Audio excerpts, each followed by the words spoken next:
За сайн байцгаана уу сонсогчдоо. Энэ удаагийнхаа дугаараар Улаанбаатар хотын Яармгийн хөндийг өстэйг болон Ариун тунгалагтаар мэдчилж байна. за тунгаагчд энэ өдрийн мэндийг хүргэе.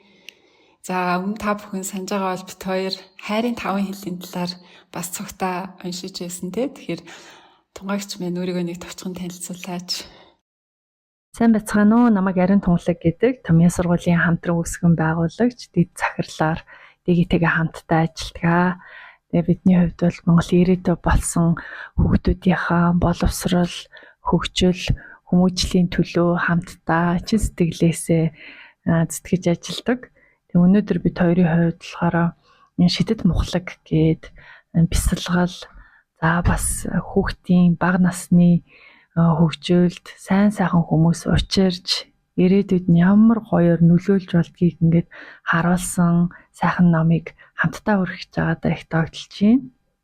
Бид хоёр ярилцсан номоо хүргэхдээ дэгийн маань асуугаад энэ жил бас сургууль дээрээ хэрэгжүүлж эхэлсэн бяцлаглалын хөтөлбөрөөсөө бид олон зүйлийг суралцаж, ухаарч мэдэж авч байгаа. Тэгэхээр энэ туршлагуудаасаа бас нэмж баяжуулж ярилцъя гэж хэлсэн байгаа.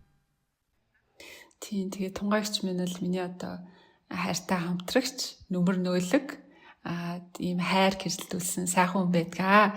Тэгэд өнөөдөр бас бит хоёр олон хүнд халуун дулаан мэдрэмжийг төрүүлж чадсан нэгэн гайхалтай номыг гэж сонгоод хамтдаа ярих гэж сууж байна. Номын маань нэр болохоор Шидэт мухлаг гэдэг нэртэй монголоор орчуулагдсан. Бас та нар олон хүн уншсан байх таа гэж бодож байна. Тийм тэгээд яг санжийн таныг ингээл бүрийн ном гэлэхээр би нөгөө нэг бүрийн подкастыг бас сайн мэдгүй болохоор ямар ч сан гоё ном юм байна да гэж харж ирсэн. Тэгээд дараа нь наги нэг ийм ном байгаа гэдэг англиар над руу линк нь явуулах. Энэ номыг чи хаана харлаа гэж бодцоод тэгээд саяхан цагаан сарын үеэр уншсан чинь айгүй таалагдаад тэгээд энэ нөгөө бүрийн чинь ном мөн үү гэдгсэн чинь мөн штэ гэ. Тэгээ хоёлаа энэ номыг айгүй сэтгэл хөдлөөд те ийм гоё ном одоо хоёлаа уншчихвал яриулаад ингээд те. Тэгэл одоо 2 сараас хойш л ярьж ин да. Одоо уншин ярина гэдэг. Тийм маш сонирхолтой ном байна. 2016 онд хэвлэгдсэн юм байна. Тэгэхээр 10 жилийн өмнө хэвлэгдсэн. Тэгээ зохиогч маань болохоор Джеймс Р. Лоти гэдэг Стэнфордын мэдрэлийн мэс заслын эмч хүний бичсэн юм сонирхолтой ном байна. Тэгээд энэ номыг бол монголоор олон ч хүн одоо уншсан байх тий. Тэгэхээр өнөөдөр бид хоёр энэ дугаараараа яг нөгөө үйл явдлыг нэг детальчилж яриад та нар угаасаа мэдчихэж байгаа болохоор тэрэн дээр төлөвлөхөөсөө илүү жоохон мөлжөөд тий. Энэ дээр юу гэж ойлгуул зүгээр юм. Ер нь амьдрал дээр яаж энэ бяцлаглуудыг хийвэл зүгээр юм. Тэгээд дугаарын төгсгөлд тунгаагч маань гоё энэ 3-4 алхамтай бяцлаглыг одоо guided meditation те зааварчилгаатай бяцлаглыг бас хийж биднэрт бэлэг барихагаа. Тэгээд энэ дугаарын хувьд бол миний хувьд тэр хэсэг нь хамгийн гоё санагдчихж байгаа. Та нар ч гэсэн энэ номыг уншаад яг одоо тэ энэ рутин зааж өгч байгаа шиг бяцлаглыг нь хийх юмсан гэж бодож исэн байх. Надтай адилхан бодсон зөндөө байгаа гэж бодож байна. Тэнгүүд нөгөө ном дээр яг энэ вебсайт руу ороод сонсороо гэд бичсэн байдаг шүү дээ. Яг тэр лүү норнгууд байхгүй байгаа байхгүй. Тэгээд YouTube дээр ч гэсэн нэг байхгүй. Тэгэхээр яг хэдүүлээ гоё Монгол эхлээрээ ийм гоё бяцлаглыг бас дугаарынхаа төгсгөлд хамтдаа хийгээрэй гэж уриалах байна. За тэгээд хоёулаа дугаарлуугаа оръё. Дугаар эхлэхээс өмнө уламжлалт тасаараа подкастын ерөнхий мэдгийгчийг дурдъя. Quality for your health, made in Germany, Denk Pharma таны эрүүл мэндэд чанарыг Германд үйлдвэрлэв. За ном маань ерөнхийдөө 3 том хэсгээс бүрддэг. За эхнийх нь хэсэгт нь болохоор Джеймс Р. Доти гэдэг те багтаа бол Джим гэж дуудагддаг байсан. Джим байна гэд хэрхэн номын бас нэг гол хүн болох руттай учирсан талаар одоо шидэт мухлаг руу хэрхэн очиж олж орсон талаар гардаг л да. За тэгээд эхлээд зохиогч маань ингээд нэг мэс засал хийж байгаагаар хэлтгийн 4 настай хүүхдээр мэс засал хийгээд тэгээ нөгөө тархины мэс засал хийж байгаа болохоор маш анхаарал болгоомжтой нарийн ийм мэс засал байгаа шүү дээ. Тэнгүү тэрийг хийжсэн чинь туслах мэс засал чинь ингээд алдаа хийгээд тэгээд чухал суцыг нь одоо тархин дотор байгаа суцыг ингээд тасалсан юм шиг байна. Тэнгүүд зохиогч маань ингээд за ер нь ингээд байдал хэцүүдлээ Гэтэ бүгдээрээ сандарч байгаа шүү дээ. Туслах мэс засал чинь бүр ингээд салганаад юу ч хийж чадахгүй болсон. Тэгсэн чинь манай хүн болохоор багтаа сурсан зүйлээ санаад эхлээд өөрийнхөө амьсгалыг тогтворчуулаад бие мэдрээд бие тайвшруулад тэгэнгүүтээ ингээд тархин дотор ингээд суралцсан байгаа шүү дээ. Тэрэн донд нөгөө тассан суцыг нь мэдрэмжээрээ ороод ингээд засаалтыг зогсоож чадсан гэж байгаа юм.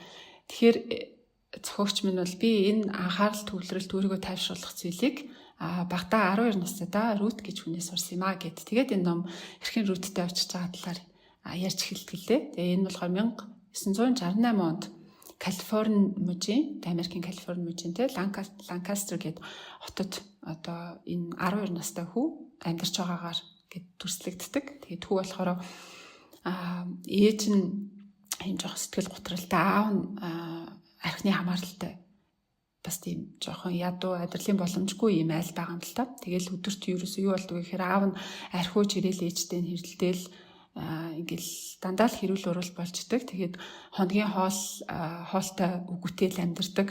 Нэг дээрээ нэг хэдэн насаар ах ахтай. Тэгээд тэр ах нь болохоор бас энэ нэг амьдралын хэцүү зүйлээсээ болоод ингээл өрөөндөө орол бүхчдэг. Бас ингээл үеийнхаа хүүхдүүдэд дээрл хүлдэгч гэх юм те. Тэгээд энэ хүү бол ингээл өдөржингөө ялангуяа зуны амралтын үеэр бол дугуйтайгаа сэлгүүцэл гэрт нь бас хоол унд байхгүй болохоо найзындаа очиж хоол унд иддэг ч юм уу. Ер нь энэ хүү ингээд ер нь орхигдсон юм байдалтай байгаа байхгүй. Хинч энэ хүүг хаа юу хийж энэ хоолтой ундтай байна уу гэдгийг нь анхаарахгүй бүгдээрээ юм асуудалтай юм гэр бүл байгаад байгаа юм. Тэгээ хүүгийн хувьд болохоор нэгэн юм эрдэнсийн хайрцагтай гэхүү те. Тэгээ тэр хайрцагтаа болохоор Дейл Карнегийн хэрхэн бусдад нөлөөлж найз нөхдөд болох вэ гэдэг номтой. Эсвэл нөгөө өдөржингөө бас нөгөө нэг цагаан нөхцөхийн тулд ийм илб үзүүлдэг. Тэгээд илбийн жижигэн ийм хэрэгслүүдтэй тэр хэрэгслийг жишээлбэл нэг ийм эрзэнэн хиймэл хурууг аав нүгсэн гэж байгаа байхгүй. Тэгээд тэр хуруун дотор ингээл янз бүрийн юм нуугаал илб үзүүлдэг юм байл та. Тэгсэн чинь нэг өдөр нөгөө эрзэнэн хуруу нөгөө эрдэнсийн хайрцагт байхгүй болчих гинэ. Тэгээд нөгөө хайрцаг нь яг манай нөгөө ах авчлаа гэж бодоод нөгөө ахыгаа хайхаар гарч. Тэгээд дуутаа гараа явж исэн. Айгу халуун байгаа тий. Ингээд сум тэгжсэн чинь элбчний тэг нэг хэрэгсэл зардаг мухлагтай тааралддаг. Тэгээ нөгөөдгөө харангуудаа өөрөө угаасаа элб сонирхдаг юм болохоор нөгөөд рүү ордог байхгүй юу. Тэгсэн чинь орсон чинь нэг эмэгтэй сууж исэн. Тэгээд сайн уу гэд мэдлээ чиний нэр хин гэдэг вэ гэл өөрөөс нь нэрийг асуугаал ингэж байгаа өөрлөө нь харж байгаа тэр бүх байдал нь хизээч хинээс ч авч байгаагүй тийм том хүнээс юусоо мэдэрч байгаагүй халуун дулаан анхаарц те анхаарал тавьсан байдал тийм зүйлийг мэдэрсэн. Тэгээд жим нэрээ хэлээд тэгсэн чинь нөгөө эмэгтэй намайг Рут гэдгээ би ингээд энэ бол манай хүүгийн байна нээсэн шин элбчний мухлаг байгаамаа би хүүгээ байхгүй ингээд мухлагыг нь хараад сууж байгаамаа гэд. Тэгээ чи яагаад элбэн дуртай ингэ гэсэн чи хүү болохоор би ямар нэгэн зүйлийг гээд сайн давтаад тэгээд тэрэндээ сайжрах дуртай гэж хэлсэн байгаа байхгүй юу. Тэгсэн чи Рут гинтхэн нөгөө эмэгтэй чинь гинтхэн нүдэн сэргээд би энэс өөр элб мэдэн штэ. Би чиний амьдралыг чинь өөрчлөх маш өөр төрлийн элб зааж хүү гэд. Жижигхэн юм очийг гал болгож чаддаг тийм гоё элб байдаг гэдэгдэг байхгүй. Тэгсэн чинь нөгөө хүү чинь угаасаа гэртээ одоо хийцгүүрэл тэгэл элбийн дасгал сургалт хийгээд байждаг хүүхэд чинь энэс илүү элб байдаг гэж үү? Миний амьдралыг өөрчилж болох тийм ич хэдийг надад зааж өгөх юм бах та гэд сонирхоод тэгсэн чинь Рут за чи тэгвэл маргаашнаас эхлээд 6-7 хоногийн хугацаанд би энэ хотод байх хугацаанд өдөр болгон энэ мухлаг дээр ирээд надаас тэр элбийг сурах уу гэд асуудгийг. Тэгээ нөгөө хүү чинь ягаад ч юм ингээд зөвшөөрөөд тэгээд гэртээ хараад тэгээ шүнжэнгөө догтлсон байгаа хгүй надаа юу зааж өгөх юм болоо гэдтэй тэгэнгүүтээ өглөө нь яваад очдгийн бас сандраал яваад очиж байгаа шүү дээ тэгэнгүүт энэ номыг уншиж байгаа хүмүүс гайхна л та тий ингээд 12 настай хүүхднийг танихгүй дэлгүүрт очингуудаа нэг танихгүй хүнтэй таарлангуудаа чи над дээр маргааш хүрээд ир би чамд илт зааж өгье гэдгсэн чинь мэдэрчгүй юм байж итгээд маргааш нь яваад очиж байгаа юм тий. Тэгэхээр яагаад энэ хүү гэж буцаад тэр танихгүй Рут гэдэг эмэгтэй дээр очисон бол Та энэ дээр юу гэж бодож байна? Энэ хэсгээс гэр бүлийн дотн дулаан харилцаа, аав ээжийн хайраараа хүүхэд дүүрэн өсөх, сэтгэлийн савнд дүүрэн байх гэдэг ямар чухал юм бэ гэдгийг харж болохоор Жим маань болохоор 12 настай хүүхэд тэрнээ бараг аав ээжийнхээ өмнөөс ингээд эцэг их нь болцсон. Тэдний одоо архины асуудал, эрүүл мэндийн асуудал, санхүүгээ бүхий л юмд санаа зовж гэр бүлийнхаа энэ хүндрэл бэрхшээлийг нуруундаа үүрцсэн юм бяцхан хүү байгаад тий маш их үл хайхрагдах нөхцөлд амьдарч байгаа тий. Тэнгүүд аавуудаа л бараг том хүн ингээ өөрийг нь тоогоод дулаахан харилцаад хүндэлж байгаа тийм мэдрэмж авахын төдий тэрэнд татагдаад рут руу ингээд очиж байгаа шүү дээ. Тэгээд рут руу очих замдаа болохоор өөрөө амар айгаад байгаа хгүй тий. Арын өрөөрөө нь оронгууд намайг ямар нэгэн аюултай юм хийчгүүдээ надад юу тохиолдох вэ гэд айгаад байгаа хэрнээ тэр сэтгэлийнхаа хоосон орон зайг нөхөхийн тулд тэр хүүхэд тэр айдсан зүйл рүү яваа орчиж байгаа. Тэр хүүхэд гэдэг тийм гинэн нөгөө талаас айгу өрөвдмөр байхгүй. Тэгэхээр Азар бол энэ номон дээр Рут бол маш гайхамшигтай сайхан сэтгэлтэй хүн байгаад манай Жими амьдрал бол ингээд гэрэл гээтэй зам руугаа бол орж байгаа нь бол сайхан хэрэг.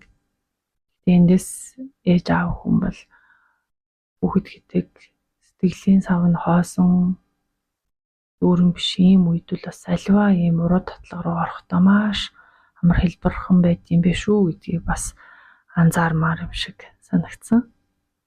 Яг үнэ. За тэгээд Рут маань яваад очдөг тий. Тэгээ мохлогтон гэсэн чинь нөгөө өчтөр нь байгаагүй мохлохын эзэн Рутийн хүү нээл суужсэн. Тэгээд нээл ингээд өөрийгөө танилцуулаад тэгээд ганц хоёр элбний талаар ярилцаад тэгээд юу гэж хэлсэн бэ гэхээр одоо манай ээжийн зааж өгөх энэ нэлб бол чиний амьдралыг өөрчилнө. Чиний хүссэн болгоны чинь амьдралд ингээд чамд өгч чадах тийм маш хүчтэй ил байгаа шүү гэж тайлбарласан. Гэхдээ хамгийн гол нь чи өдөр болгон сургуульд хийх хэрэгтэй, маш сайн хөдөлмөрлөх хэрэгтэй гэсэн тийм тайлбарыг өгсөн. Тэгээд Рут нөгөө мохлохынхаа арын өрөөрөө Жимийг дагуулад орсон. Тэг Жим бол дотроо аягүй сандарч байгаа шүү дээ, тий. Одоо яах юм бэл гэл тий. Тэгэл за тэр нарийнхаа арын өрөөндөө ороод өөрөө ингээд урталт нь суугаад Рутийг бас нэг сандал дээр ингээ өөдөөсөө хараад сандал дээр сууж байгаа юм. Тэнгүүтээ за нүдэ анаад гэд бие тайвшруул гэдэгс чи ерөөсөө Жим чин санаа зовцсон ерөөсөө тэгж өөрийгөө тайвшруулах нөхцөл байхгүй. Тэнгүүт нь за эхлээд би чамд ингээ тайлбарлаж өгье гэд. Биэнд бол ингээ өөрийн гэсэн ийм оюун ухаан байдгаа. Тархинаас гадна тий би эргэтэн болгон өөрийн гэсэн ийм оюун ухаан мэдрэлийн системтэй энэ биен дээр ч асар их мэдээлэл байгаа. Чиний яаж мэдэрч байгаа гэдэг би янз бүрийн өөр хэсгүүдэд ингээд мэдрэгддэг. Тэр мэдрэмжүүд буруу ч гэсэн зүйл байхгүй, сайн ч гэсэн зүйл байхгүй. Гэхдээ чи тэндээс ингээд өөрийгөө яаж мэдэрч байгааг анзаараад тэгээд хариу үйлдэлээ удирдах боломжтой. Чи жишээлбэл одоо өөрийнхөө тий амьдрал тохиолдож байгаа хамгийн гонигтай чамайг уурлуулдаг тийм зүйлүүдийн талаар бодоод үзтээ гэлтгсэн чинь угаасаа Жими дотор маш олон бодлууд гарч ирээл ээж нь ингээл нөгөө сэтгэл готралтай аймаа хорлох гол гараад зээл түрүүний эмч авч яваал тэгэл эмнэлэг дээр очиод нөгөө эмэгтэй чинь дахиад аймаа орлого хийж дандаа яхаараа ингэж түүг уддаг байна гэж ярьж байгаа эмчнэр сувлагчдын яриа нэгэл хөшгөний саатал сонсогдооч гэдэг юм эсвэл аав нэгэл дахиад архиуж ирээл ээжтэй наргалтаал хэрэлдээл ингэж байгаа бүх зүйл тэгэл нөгөө ах нь одоо нөгөө үеийнхээ дээрлэлтэн дүртөөл гэдэг ч юм те бүх зүйл ингээл амьдралд нь болохгүй байгаа бүх өөрийг нь гонигтай болгодог айц төвшөр давтуулдаг уурлуулдаг тэр бүх зүйлүүд нь ингээл бодогдоол тэгсэн чинь за чи ингээд энэ бүх зүйлүүд чинь толгойд чи эргэлдээд байгаа болохоор чи өөрийгөө тайвшруулж чадахгүй байх шиг байна. Тэгэхээр чи бодож байгаа зүйлүүдээ бүгдийг надад сайхан хэлдэ гэл тэгсэн чинь нөгөөд чи ингээл тэсэхгүй хэлж байгаа байхгүй юу амьдралаа яриад тэгсэн чинь ингээд тэрийг ярьсны дараа Рут Жимээс за чи энэ зүйлүүдийг ярьж авах үед чиний гидсэнд чи ямар мэдрэмж төрж чинь цээжинд чи ямар мэдрэмж төрж чинь толгойд чинь юу мэдрэгдэж чинь нүд чи яаж юм гэл те тэгэл ингээл тэгсэн чи нэрээ ингээд мэдрэгддэг юм байж тээ гэл ингээл анзаарч эхэлж байгаа юм. Тэгээ ингээ өөрийгөө жоохон ингээд мэдрэх орон зайтай болонгууд нь за одоо хоёлаа бие тайвшруулах тасгалаа хийж эхлэе гэд. Тэгээд нүдийг наниулаад бие мэдрэх дасгалууд хийж эхэлж байгаа юм л да. Чи өөрийгөө ингээд салхинд хийсэж байгаа навч гэж мэдрий. Тэгээд гүнзгий амьсгаа аваад гаргая. 3 удаа амьсгаагаа хамраараа аваад амаараа гаргая. Тэгээд биеийнхаа доод хэсгээс эхлээд нэгээр нь бие эсгүүдээ мэдрий. За жишээлбэл хөлийн хуруунуудаа мэдэрч эхлэе тий. Тэг ингээ хуруунуудаа бүр булчинг ингээ сул тавиад чиний тэр сул тавьсан хэсгүүд чинь ингээд бүр хүндрээд доошоо газар цөмрөөд орчин гэж ингээд төсөөлье те бүр ингээд сул тавья. Тэгээд хэрвээ бодснаа чинь үүр зүйл рүү төвлөрөх гэвэл хэрэг хэсүүчлээ дэвэл буцаагаад гүнзгий амьсгаа аваад анхаарлаа буцаагаад нөгөө мэдрэх хэсгүүд рүүгээ аваач гэд ингээд бясалгалаа хийж эхэлдэг тий. За тэгэнгүүт би одоо тунгаагчаас асуумаар бид нарт бас зөндөө их зааварчилгаатай бясалгалууд хийдэг. Бид нар хамт олноороо сурагчдаараа хамтдаа хийдэг тий. Нийтлэг тохиолддог зүйл бол яа ингээд анх удаа бясалгал хийх гэж сууж байгаа хүмүүст эн чинь ингээд ярьж байгаа шиг амархан байдаггүй тий. Тэгэхээр ингээл за одоо хөлийнхаа хурууг мэдрий гэж эхлээл мэдрхээ суусан чинь хөлийн хуруунд юу ч мэдрэхдэггүй байвал яах вэ? Тэг ингээл хөлийн хуруу мэдрэх гэсэн чинь хөлийн хуруутай холбоотой шал өөр юм. Миний оймс цорхоо илүү яасан бэлээ гэж оймс бодоол, угаалга бодоол, гэрээ ажил бодоол ингээл шал өөр юм бодоол ингээл явчвал яах вэ гэдэг юм үү те? Энэ бол маш нийтлэг тохиолддог зүйл байхгүй юу? Тэгээ энэ тал дээр бясалгалыг дөнгөж эхэлж байгаа хүмүүст юу зөвлөх вэ? Анх бясалгал хийж эхлэхэд хүний толгойд ямар олон янзын юм болдгийг одоо рутин зааварчилгааг сонсоод бясалгалаа их гэж хичээж байгаа тэр жими одоо бодлууд дотоод дуу хоолойнууд нь гарч ирээл гэтэл бас хичээл зүтгэлтэй хийх гээл зүтгэж байгаа тэр одоо үйл явцаас харж байна тий. Тэгээ ер нь бясалгал хийж дадсан аль ч хүмүүсийн хувьд эхлэхэд бол бүгд нь бол тийм амар байгаагүй тийм түүхэд байгаа гэж бодож байна. Тэгээд миний хувьд ч гэсэн анх бясалгал хийж эхлэхэд миний дотоод анхаарал буюу нөгөө өөрийнхөө сэтгэл биеийг ямар анзаардаггүй энэ анхаарал маань ямар хөгжөөгүй гадагшаа сарнсан анхааралтай амьдарч ирснээ бол ингээд маш сайн ойлгож анзарч исэн. Одоо хинт хэлжсэнчлэн дээгүүтээр сургууль дээрээ энэ жилээс бясалгалын хөтөлбөрийг хэрэгжүүлээд Oxford-ийн Mindfulness-ийн бясалгалыг хэрэгжүүлээд багш сурагчдаа одоо Батуул агшигаа урьж авчираад 12-7 хоногийн хичээлүүдийг аваад албан ёсны гой сургалтыг нь хүрхээд ингээд дадуулаад явж байгаа. Тэгээд одоо 120 гаруй өдөр хүүхдүүд өглөөний бясалгалыг хийсэн байна л та одоо юм байдлаар. Тэгээд харж байхад үнэхээр энэ бол өдөр тутмын жижиг давталт тасгалын үр дүн байт юм байна. Тэгжиж хүний энэ дотгошоо чиглэсэн анхаарал бол хөгждөг юм байна гэдгийг бол маш тодор харж байгаа. Тэгээд угаасаа дандаа ингээд юмд яараа тэмцээд хурдан хийгээ сурцсан тийм зогсол пауз авч сураагүй биеийг ингээд зогсоогоод энэ дотор юу болж ийн гэд анзааруулад биеийн бүх хэсгүүдийг мэдрүүлээд бүр цаашлахын сэтгэл доторх мэдрэмжүүдээ анзаарах гэдэг чинь маш том ажил байгаа байхгүй тий. Тэгэхээр нэгдүгээр угаасаа хүлээн зөвшөөрөх зүйл нь миний анхаарал бол хид дахин сарниж дахин явнаа. Энэ нь бол маш хэвийн зүйл юм байна. Би чадахгүй болохоор ингэж байгаа биш юм байна гэдгийг хүлээн зөвшөөрөх бол аюул чухал санагдсан. Анхаарал явлаа. Энэ бол хэвийн тэгээд нөгөө анхаарлаа буцааж авчрах тий. Энийг бол бүрстэй хид дахин давтах юм байна гэдгийг бол хүлээн зөвшөөрөх хэрэгтэй юм билээ.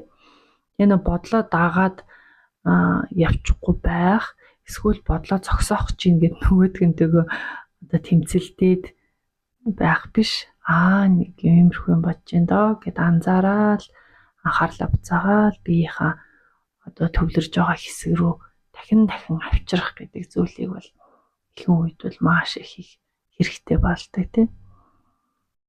Тэгээ нэг ойлгох ёстой зүйл бол бидний бие махбод бол нөө сэтгэл хөдлөлийн хариу үйлдэлээс ангид байх ямар ч боломжгүй учраас бидний бие дээр сэтгэл хөдлөлийн өнгөрсөн үйл явдлуудын бүх дата мэдээлэл байгаа. Энэ бие гэдэг бол угаасаа сэтгэл хөдлөлийн мэдээллийн сав юм байна гэдгийг ойлгох хэрэгтэй юм. Энэ сав руу өнгийгээд үзэхээр чинь миний өмнө нь мэдэрмээргүй байсан, дарагдсан янз янзын мэдрэмжүү, таатай таагүй үйл явдлууд ингээд гарч ирээд амар биш те. Тэгэнгүүт жишээлбэл рут бол Джеймд тэр хэцүү бодол мэдрэмж нь гарч ирээд ахаар тэр нөгөө лаа ажиглах нэг цэгийг хараад ширтээд суух, тэгээд тэр мантра унших гэдэг ингээд өөр өөр төрлийн бяцлаглуудыг санал болгож байгаа шүү дээ. Тэгэхээр бас өөрийнхөө биед тохирсон, өөрийнхөө сэтгэхүйд тохирсон тийм бяцлаглыг зөв сонгоод сайн багштайгаар эхлүүлэх гэдэг айгу чухал. Тэгэхээр одоо төрөл бүрийн бяцлаглууд байгаа. Одоо биетэйгээ ажилдаг соматик юм дасгал бяцлаглууд байна. Эсвэл зүгээр л өөрийнхөө одоо хөдөлгөөнөөр дамжуулаад тийм бүжгийн бас юм бяцлаглууд байна. За тэгээд нөгөө гоё дуу хөгжмөөр саунд юм медитейшнүүд байна. Тэг гих мэт бас эхний үед бол өөрийнхөө биетэй өөрийнхөө сонирхол онцлогдоо тохирсон тийм бяцлаглуудаар эхлүүл бас зүгээр юм шиг байгаа юм. Гэхдээ мэдээж багштай эхлэх гэдэг бол аягүй чухал. За тэгээд манай номон дээр болохоор эмч маань хэлж байгаа шүү дээ. Тархины өөрчлөлтөнд энэ давталт сэтэл хоёр аягүй чухлаа гэд. Тэгэхээр нөгөө дээр бол давталтыг бол ингээд сая өглөө болгон давтах, өөрөн боломжтой цагаараа давтах гэд хэлсэн тий. Би яг ямар зорилгоор бяцлах гэдэг юм бэ? Зүгээр л одоо сэтгэлийн амар амгалан болохын тулд бяцлаж байгаа юм уу? Эсвэл би бүр ингээд байнгын бяцлагаад өөрийнхөө даван туулах сэтгэлийн хатыг ингээд нэмэгдүүлэхээ бяцлаж байгаа юм уу? Эрүүл мэндийн зорилготой бяцлаж байгаа юм уу? Бүр цаашлах юм бол одоо сүнслэг хөгжлөө дэмжих гэж байгаа юм уу? Эсвэл анхаарал төвлөрлөө сайжруулах гэж байгаа юм уу гэд хүн болгонд бас тэр бяцлаглыг эхэлж байгаа сэтэл зорилго нь бол бас ялгаатай байгаа шүү дээ. Тэгэхээр бас би юуны төлөө энийг хийж байгаа юм бэ гэдэг зорилго сэтэл нь бол тодорхой байх нь бас урт хугацаанд бяцлаглаан таслах үргэлжлүүлэхэд айгүй чухал юм шиг байна. Тэгэхээр энийг бас эхэндээ бодвол үр дүнд хүрэх байх. Тэгээд маш чухал зөвлөх зүйл бол сайн багштайгаар чиглүүлэхтэйгээр бас бяцлаглалын одоо явцыг эхлэх чухал гэж харсан. За тэгээд Рут маань яг л энийг бол чимд ойлгуулахыг хичээгээд байсан. Тэгээд чимийн хэцүү амьдралыг бол одоо чим яаж чадахгүй шүү дээ. Нэг нь л ийм айлд төрчихсөн аав ээжийнхээ энэ асуудлуудыг шийдэж чадахгүй. Гэтэ энэ хүүхэд юу хийж чадахгүй гэхээр өөрийнхөө хариу үйлдэлийг удирдах чадна тий. Биеэ тайвшруулж чадна. За тэгээд тэр би оюун санаа гэдэг бол чимийг контролдож чадах, удирдах чадах гэсэн үг байгаа байхгүй. Тэгэхээр хариу үйлдэл дээрээ тэр өөртөө мэдрэгдэж байгаа стресс дээрээ яаж ажиллах вэ гэдгийг нь яаж одоо биеэ тайвшруулж сурах вэ гэдгийг нь л рут заагаад исэн гэсэн үг. Тэгээд энэ дасгалыг болохоор ингээ 10 өдрийн турш хийсэн.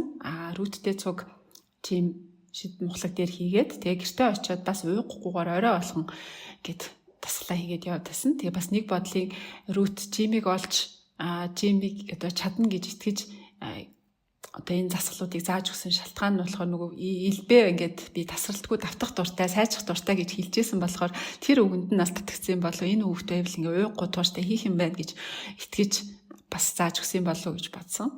За тэгээд ингээ 10 хоног бие тайвшруулах дасгал буюу одоо энэ ном дээр гардаг 4 шат дасгалын эхнийхийг ингээ заагаад өгч байгаа юм.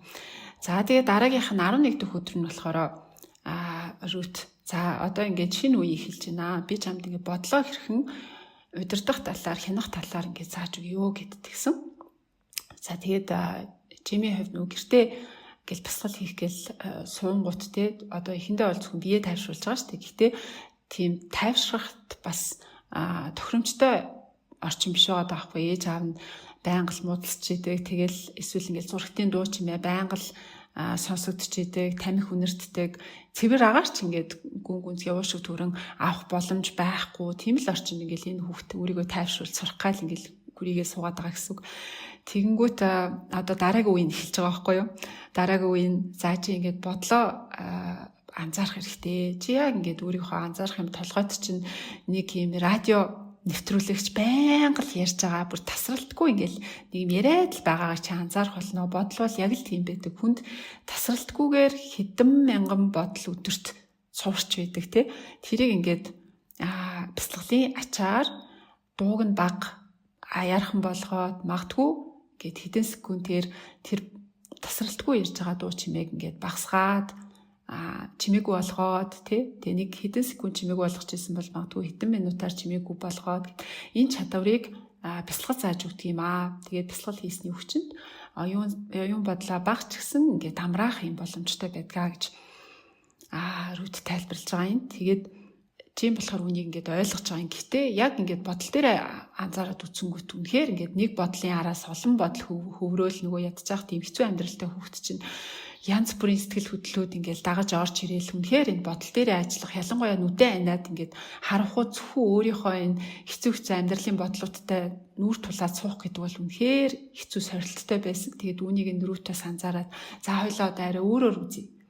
Хоёлаа ингээд нүдэн айнахгүйгээр нүдэн нэгээд бяцлал хийж үзье гэд. Тэгээд лаа асаагаа за энэ лаа руу ширтийн цагаан гэрэл рүү ширт гэд. Тэгээд хэдэн өдрийн турш бас ингээд рут дээр ирэх болгондоо лаа ширтэж бас суусан байгаа. Тэгээд лаа ширтэнгүүд бас арай дээр байна гэж байгаа байхгүй нөгөө харанхуй бодлуудтайгаа цуг байгаад байхгүй. Багч гисэн бас ингээд төвлөрч сурч байгаа бодлоо ингээд арай багасгаж үзэж байгаа. За тэрний дараа бол бас мантра хэлж үзэж байгаа. Мантра гэдэг нь болохоор ямар ч үг гэж болно. Тэр нэг үгээл ингээл өөртөө дахин хэлээл, тасралтгүй дахин хэлээл. Тэгээд рут болохоор чимийг нэг удаад ингээ 15 минутаар хэлүүлж байгаа. Тасралтгүй л нэг үгийг өөртөө за цэцэг гэдэг үгээр цэцэг гэл хэлээл ах нь шүү дээ тий. Тэгээд ингээд одоо тэр үгээ хэлж явах явцдаа бол хүний бодол ажиллах боломжгүй нөгөө завгүй болчиход байгаа болохоор цэцгээ хэлж явах үедээ тэд нар мантрагаа хэлж явах үедээ ингээд бодол багчгсан унтарч юм байна л да. Тэгэж бас нөгөө нэг бодлоо унтраагаа зогсоогоод ингээд бяцлаглалын төлөв рүү шилжих боломжтой байдаг юм байна. За тэгээ энэ хэсгийг уншингууд би бас нөгөө хүүхэд наснасаа эхлээл авчихсан бяцлаглалын талаар буруу ойлголтуудаа ингээл эргээ санаж байгаа байхгүй юу. Багадаа бол бяцлал гэл тэнгүүд сайхан нүдэн айнаал хөдөлгөөнгөө суухыг төсөөлдөг байлаа. Тэгээд тэгсэн чинь одоо номноос бас ингээл хараад нас явах тусам бяцлал гэдэг чинь олон янз байж болдго юм байна. Хүн гүүгээд бяцлахж болдог. Эсвэл ямар нэгэн зүйл ингээд анхаарал төвлөрөөд хийгээд суухаар бас тэрийг бяцлал гэж хэлж болдог ч гэдэг юм те. Бяцлал гэдэг бол зүгээр нүдэн айнаад хөдөлгөөгөө суухын нэр биш байдгийн байна гэдгийг ингээд илүү өргөн утгаар ингээд харж эхэлж байгаа юм л да. Тэнгүүд тунгаагч юм зүгээс ер нь бяцлаглалыг юу гэж тайлбарлавал хамгийн ойлгомжтой байх вэ? Та нэг тодорхойлж өгөөч. За манай номон дээр гарч байгаа энэ бяцлаглалуудыг бол эмч маань хожим нь хэлж байгаа юм л да тий. Рут надад ийм эрт орчин үеийн нэршлэр бол одоо энэ тогтоон төвлөрөх бяцлал болон төсөөллийн дасгалууд тий зүрхээ нээх энэ бяцлал дасгалуудыг бүр ямар гайхалтай техникүүдийг энэ хүн надад ийм баг болчир насан зааж өгсөн бэ гэд Джеймс Дот эмч маань бол хожим нь ингээд талархаж байгаа тий. Тэгээ яг энэ бяцлал дасгалуудыг хийснээрээ хүний анхаарал төвлөрөөл за тэгээд эрүүл мэндийн талаасаа тэгээ өөрийгөө танин мэдэх талаасаа гэд маш олон ийм эрэг үр нөлөөнүүдийг ингээд хүнд өгч байгаа тийм. Тэгээд орчин үеийн хүмүүс бид нар араасаа одоо төлөвлөсөн олон ажил за тэгээд харилцаанаас авж байгаа таатай таагүй мэдрэмжүүдийг аюул занал гэж бие махбод хүлээж авдаг. Тэгээ ингээд маш олон төрлийн сэтгэл зүйн дарамттай өдөөлттэй ийм нөхцөл байдал бид нэр ингээд амьдарч штеп. Гэтэл хүн гэдэг чинь үргэлжлэл зүгтж тэмцээд л ахаар бүтээгдээгүй хаяач гисэн амарч тайвширч нөхөн түлжиж тэ өөрийгөө сэргээх ийм механизмтай бодгол байгаад байдаг. Тэгэхээр орчин үеийн хүмүүс бол үнэхээр амьдралын чанараа сайн байлгаад сэтгэл зүйн даван туулах чадвар нь сайн эрүүл чирэг урт удаа одоо насалж сайхан амьдрья гэх юм бол энэ бяцлал гэдэг зүйл бол яг л өглөө шүдээ угаахтай адилхан ийм дадал хөвшил болж байна гэдгийг одоо Оксфордын сургуулийн одоо тэр бусад орчин үеийн бяцлаглалын том багш нар эрдэмтэд судлаачид ингэ хэлж шít. Тэгэхээр бяцлал гэдэг бол яг зориудаар өөрийнхөө анхаарлыг, өөрийнхөө мэдрэмжийг ажиглаж, бодлоо зогсоож, өөрийнхөө тэр тогтун тайван төлөв дээрээ мэдрэлийн системээ авчирч, өөрийгөө дахин одоо хүн төлжүүлж сэргээх маш чухал юм арга хэрэгсэл юм байна гэж ойлгож байгаа. Тэгээ яг одоо энэ орчин үеийн бас бясалгалын том төлөөлөл гэж хэлж болох бах Joy Dispenza гэдэг хүн байдаг шүү дээ. Тэгэхээр тэр хүний одоо ингээд 7 хоногийн 14 хоногийн ретритүүдэд бол ингээл нэг дороо 2-3 мянгаараа хүмүүс очиж ороод тэгээ одоо энэ 5 сард байсан маха нэг ретрит нь болох гэж байгаа зарыг харж байхад 67 дахь ретрит болох гэж байгаа гэж хэлсэн санагдчихэ. Тэгээд энэ бясалгалын том ивентүүд дээр одоо Harvard их сургууль тийм ингээд томоохон сургуулиуд ирээд тэр оролцогчдын одоо бясалгал хийхээс өмнөх цусны шинжилгээ, шүлэс одоо шингэн өрөө гэдгийг биес гарч болох тэр одоо ялгарх зүйлүүдээс ингээд шинжилгээ аваад бясалгалынхаа үйл явцыг дууссаны дараа одоо 7 хоногийн дараа 14 хоногийн дараа шинжилгээ аваад үзэхэд хүний бие дээрх тэр эерэг одоо даавар гормонуудынх нь өсөлт за тэгэл одоо гидсний ашигтай бактери нь хичнээн дахин өссөн л гин ч гэдэм ингээд юм эрүүл мэнд дээр гарч байгаа ашиг тус үр нөлөөг нь бол маш шинжлэх ухаанчаар ингээд судлаад хүлээн зөвшөөрж юм тийм. Тэгээ Оксфордын их сургууль бол энэ mindfulness бясалгалын шашинтай холбоотой бүх хэсгийг ингээд авч орхиод илүү шинжлэх ухаанчаар ингээд баяжуулаад ингээд түгээн дэлгэрүүлж шүү дээ.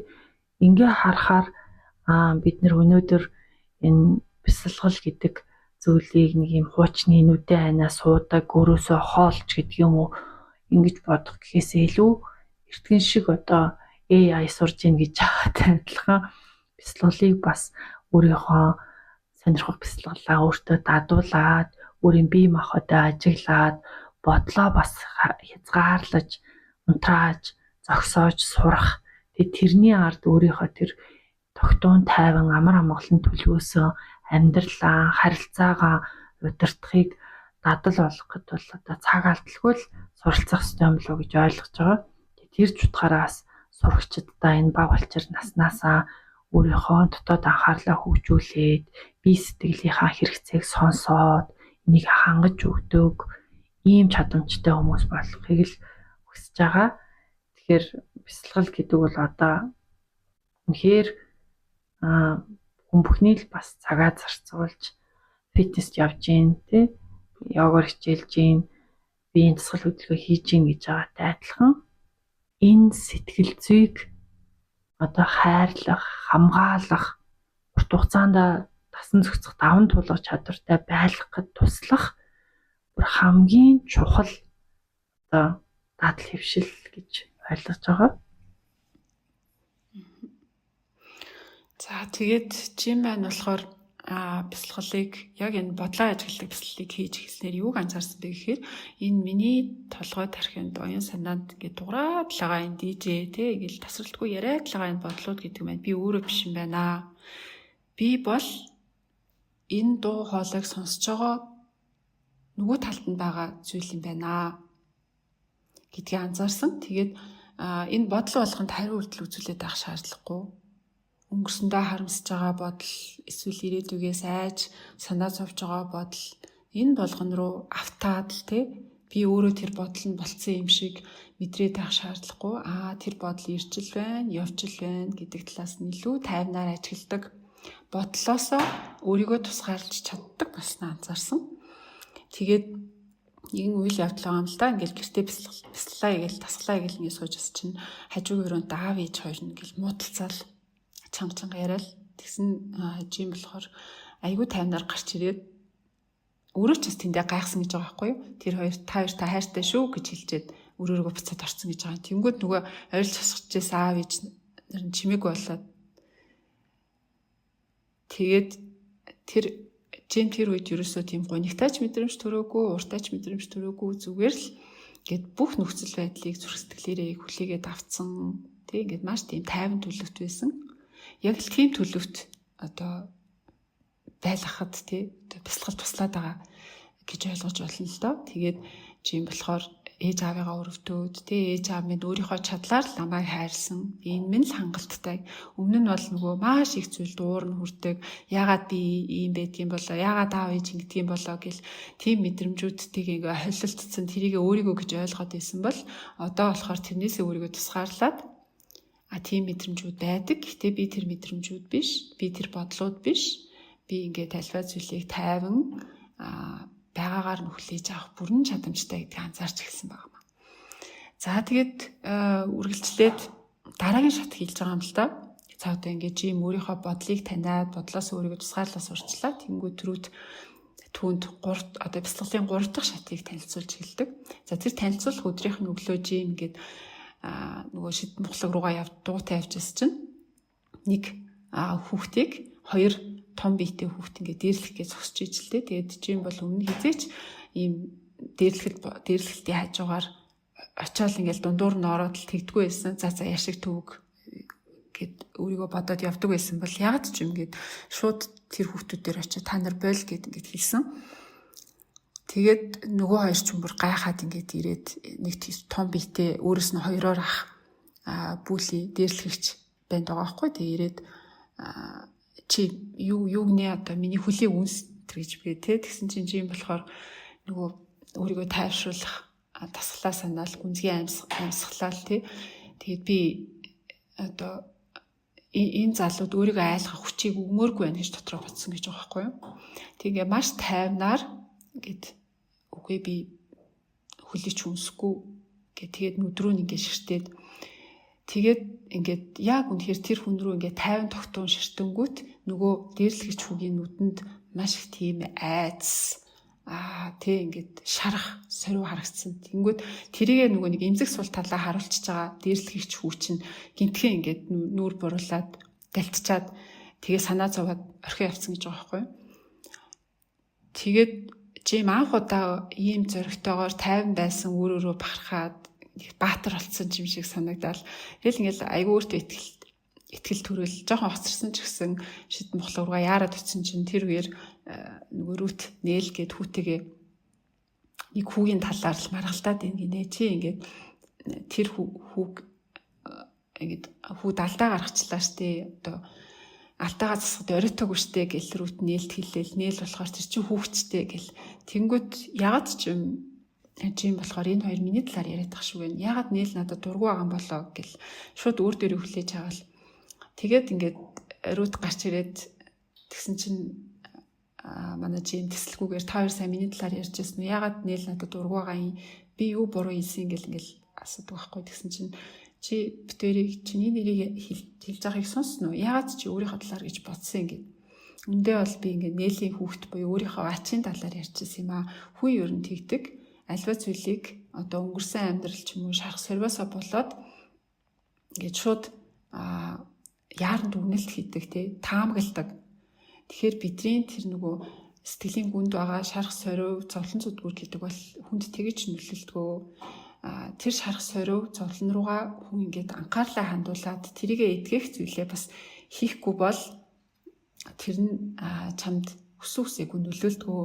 Би ингээ амархан жишээ хэлье. Жишээлбэл чи хөлөө шалбалчжээ, айгүй том зүсчжээ. Тэгээд тэрийгэ харахгүй байна, өвдөхгүй байна гэд шууд дээгүүр нь хуцаа өмсөд явбал юу болох вэ гэж цуснууч нь холтоод алдуур аваад яах вэ төсөөлдөө гэдгсэн. Тэгж болохгүй шүү дээ. Харин тийм тэгэхээр чи ингээ шархаа эхлээд ингээд арчлах хэрэгтэй үсттэй тий. Тэгэхээр хүн болгонд тодорхой хэмжээнд амьдралаас авсан шарах зовлон зүтгүүр байдгаа. Тэрнээсээ ингээд нүүр буруулах биш. Тэрэндээ анхаарал хандуулах хэрэгтэй. Тэр юунаас болчихов? Тэрнийгаа эдгэх тэр хүчин чармайлтыг хийх хэрэгтэй. Тэгэхээр бидний дараагийн хийх гээд байгаа зүйл бол зүрх сэтгэлтэй холбоотой дасгал байгаа. Чи бол энийг сайн хийх байх. Ягаад гэвэл чи зөндөө олон шарах сорвтой. Чиний зүрх сэтгэл чинь ингээд одоо шарах сорвоор дүүрэн тэр чинь бас нөгөө талаар юу гэлээд байгаа вэ гэхээр чи зүрх сэтгэлээ бусдад онгойлгосон байна, нээсэн байна. Тийм болохоор шарах сорв авсан байна. Тэгэхээр чи энэ дасгалыг сайн хийх бах. Гэхдээ нэг зүйл дээр чи сайн хийж чадахгүй ч багтгүй. Тэрний юу гэхээр өөрийгөө эдгэх. Тэг бусдын төлөө зүрх сэтгэл чинь байгаа боловч чи өөрийнхөө төлөөх тэр зүрх сэтгэл өөрийгөө хайрлах тал дээр чамд нэлээ одоо өвчин чармайлт хэрэг болох байхаа гэсэн санааг хэлсэн. Тэгээд тэн дээрээ дасгал зааж өгсөн. Тэр нь юу гэхээр чи өдөр болгон өөрийгөө сайшаах, өөрийгөө хайрлах 10 зүйлийг гэд хэлэх хэрэгтэй гэд бодож олоод тий. Тэгээд чи юм болохоор чи ингээд хайрлагдах хэрэгтэй. Чи бол найз зоригтой энэ гэдэг өөртөө хэлмээр байгаа үнүүдээ өдөр болго өглөө болго ингээд нөгөө өөрийгөө тайвшруулах, бодлоо удирдах тасгалынхаа араас хэлж эхэлсэн. За тэгээд чи рут болохоор ер нь бол хүмүүс ингээд өөрөө ийм шарх соригтой байхаараа бусдыг бас ингээд гэмтэх гэдэг юм аа. Тэгэхээр чи ингээд өөрийнхөө шарх сорвиг эдгээгээд тэ анхаарад тэгснийхаа дараа бас бусдад хайр индэрлийг түгээх зүйл дээр анхаарлаа хандуулах хэрэгтэй. Тэгэхээр бяцлалынхаа явцад ч гэсэн өөртөө сайн сайхан зүйлийг хэлж өөртөө хайрыг өгөхөөс гадна бас бусдад энэргүй сэтгэл гаргаж тэр минь энэ минь чадлаараа л хичээж байна шүү те. Би уучлаа, энэрий, талархъя, хайрлая гэдэг тийм тасгалыг бас хийх хэрэгтэй гэж тайлбарсан. За тэгээд энэ зүрх сэтгэлээ онгойлох гэдэг энэ 3 дугаар шатны тасгалыг хийж эхлээд бас жимд тодорхой хэмжээний өөрчлөлтүүд гарч ирсэн. Жим одоо нөгөө хэцүү эмоци мэдрэмжүүдтэйгээ тий ийм шарх соринууд нь мэдрэгдсэн ч гэсэн тэрнээс нүүр буруулгүй тодорхой хэмжээнд тэрнтэйгээ цуг хамт байж сурсан, өөрийгөө хит буруушаахаа, хин нэгнийг бас хит буруутахаа болсон. За тэгээд заримдаа бас тэр шарх сорвин тий энэ чинь миний л хөрхий зүрх сэтгэл байна гэд зарим талаараа тухтай мэдрэмжүүдийг авч хэлсэн. Тэгээд нэг өдөр ээж нь бүр асуусан гэж байгаа байхгүй. Миний хүү ингээд ойрд нэг л өөр байна. Нэг л юм хитрхи тайван аз жаргалтай. Өмнө нь бол юм жоохон цохолдуу байсан. Тэр нь байхаа болчих. Чи юу нэгээд хар тамхи мансууруулах байц мэт татаагүй зүтэй гэж ээж нь хүртэл гайхаад өссөн гэж байгаа байхгүй. Тийм болтол нь ингээд гаднаасаа манай хөлт өөрчлөгдөө, тайвшраад ингээд альва зүйл тайвнаар ханддаг. Ийм болж хэлсэн гэдэг ч байгаа юм. За тэгээд энэ 3 үеийн тасгалыг хийгээд 5-7 хоног өнгөрчээд гэтэл нөгөө рут чинь 6-7 хоног энэ хотод байгаад тэгээд өөрийнхөө хот руу явна гэдэг байгаа шүү дээ. Ганцхан 7 хоног үлдсэн. Тэгээд рут анх энэ тасгалыг хийж эхлэхдээ жимд би чиний амьдралд хүссэн болгоны чинь биелүүлж чадах хийж зааж өгнө хэлсэн шүү дээ. Тэгээ нөгөө жим болохоор нүгэ чидээ хүлээгээд байгаа байхгүй. Надаа хизээ нөгөө илб шидээ зааж өгөх юм болоо би ингээл тайвшраал ингээл болоо л юм л та. Гэхдээ би нөгөө амьдрал хүссэн бүх зүйлээ биелүүлэлт тэр ичидээ сурмаар байна шүү дээ. Ганцхан 7 хоног үлдчихлээ гэж сандарсан. За тэгсэн чинь рут болохоор энэ зүрх сэтгэлээ нээх гэдэг чинь хамгийн чухал үе шүү. Тэрийг сурахгүйгээр шууд 4-р шатны үе рүү орох юм бол маш осолтой. Чи өөртөө хүссэн тэр зүйл болгон чинь хамгийн зөв зүйл байдаггүй маа. Чиний сайн сайхны төлөө зүйл биш байх тохиолдлууд байдгаа. Тэгэхээр чи зүрх сэтгэлийнхаа энэ 3 дугаар үе шатнд нэлээд сайн анхаарах хэрэгтэй байгаа шүү гэдэл хэлээд байгаа юм. За тэгээд өсөн хүлээс нөгөө 4-р шатнд ихэлсэн. Тэгээд рут чимээс за чи амьдрал юу хүсэж байна вэ? Амьдралаас юу хүсэж байна? Мөрөдөл чи юу вэ гэдгсэн. Тэгээ мэдээж хэрэг жим чинь нөгөө нэг дутуугийн маш их одоо мэдрэмж байгаа шүү дээ. Тэрний юу гэхээр ядуу зүдүү амьдрал багасаа л эхлээл за манай гэр бүл мөнгөгүй юм байна. Энэ бүх зүйлэл одоо бидний зовлон зүдгүүрийг үүсвэр юм байна гэд ойлгоцсон. Тийм болохоор нөгөө хүүхдийн сэтгүүгээрэл би маш мөнгөтэй болмоор байна. Хангалттай мөнгөтэй болмоор байна гэсэн. Тэгэнгүүт төрөд хангалттай мөнгө гэж яг юу юм бэ? Чи яг хэдэн төгрөгтэй болмоор байгаа юм? Хэдэн доллартай болмоор байгаа юм гэл. Тэгэл нөгөө жим чин тэр талаар огт бодож байгаагүй болохоор би сая доллартай болмоор байна гэл. За чи тэгвэл тэр сая доллартай болцсон өөрийгөө төсөөлөд чи яг ямар амьдралын хэв маягтай байна? Сая долларт саятан болцсон нүдээр амьдрал чамд яаж харагдаж байна ингээд өдөр болгон төсөөлөдэй гэл. Тэгээд гэрийн даалгаварт ингээд чи амьдралаас хүсэж байгаа 10 зүйлийг бичээд ир.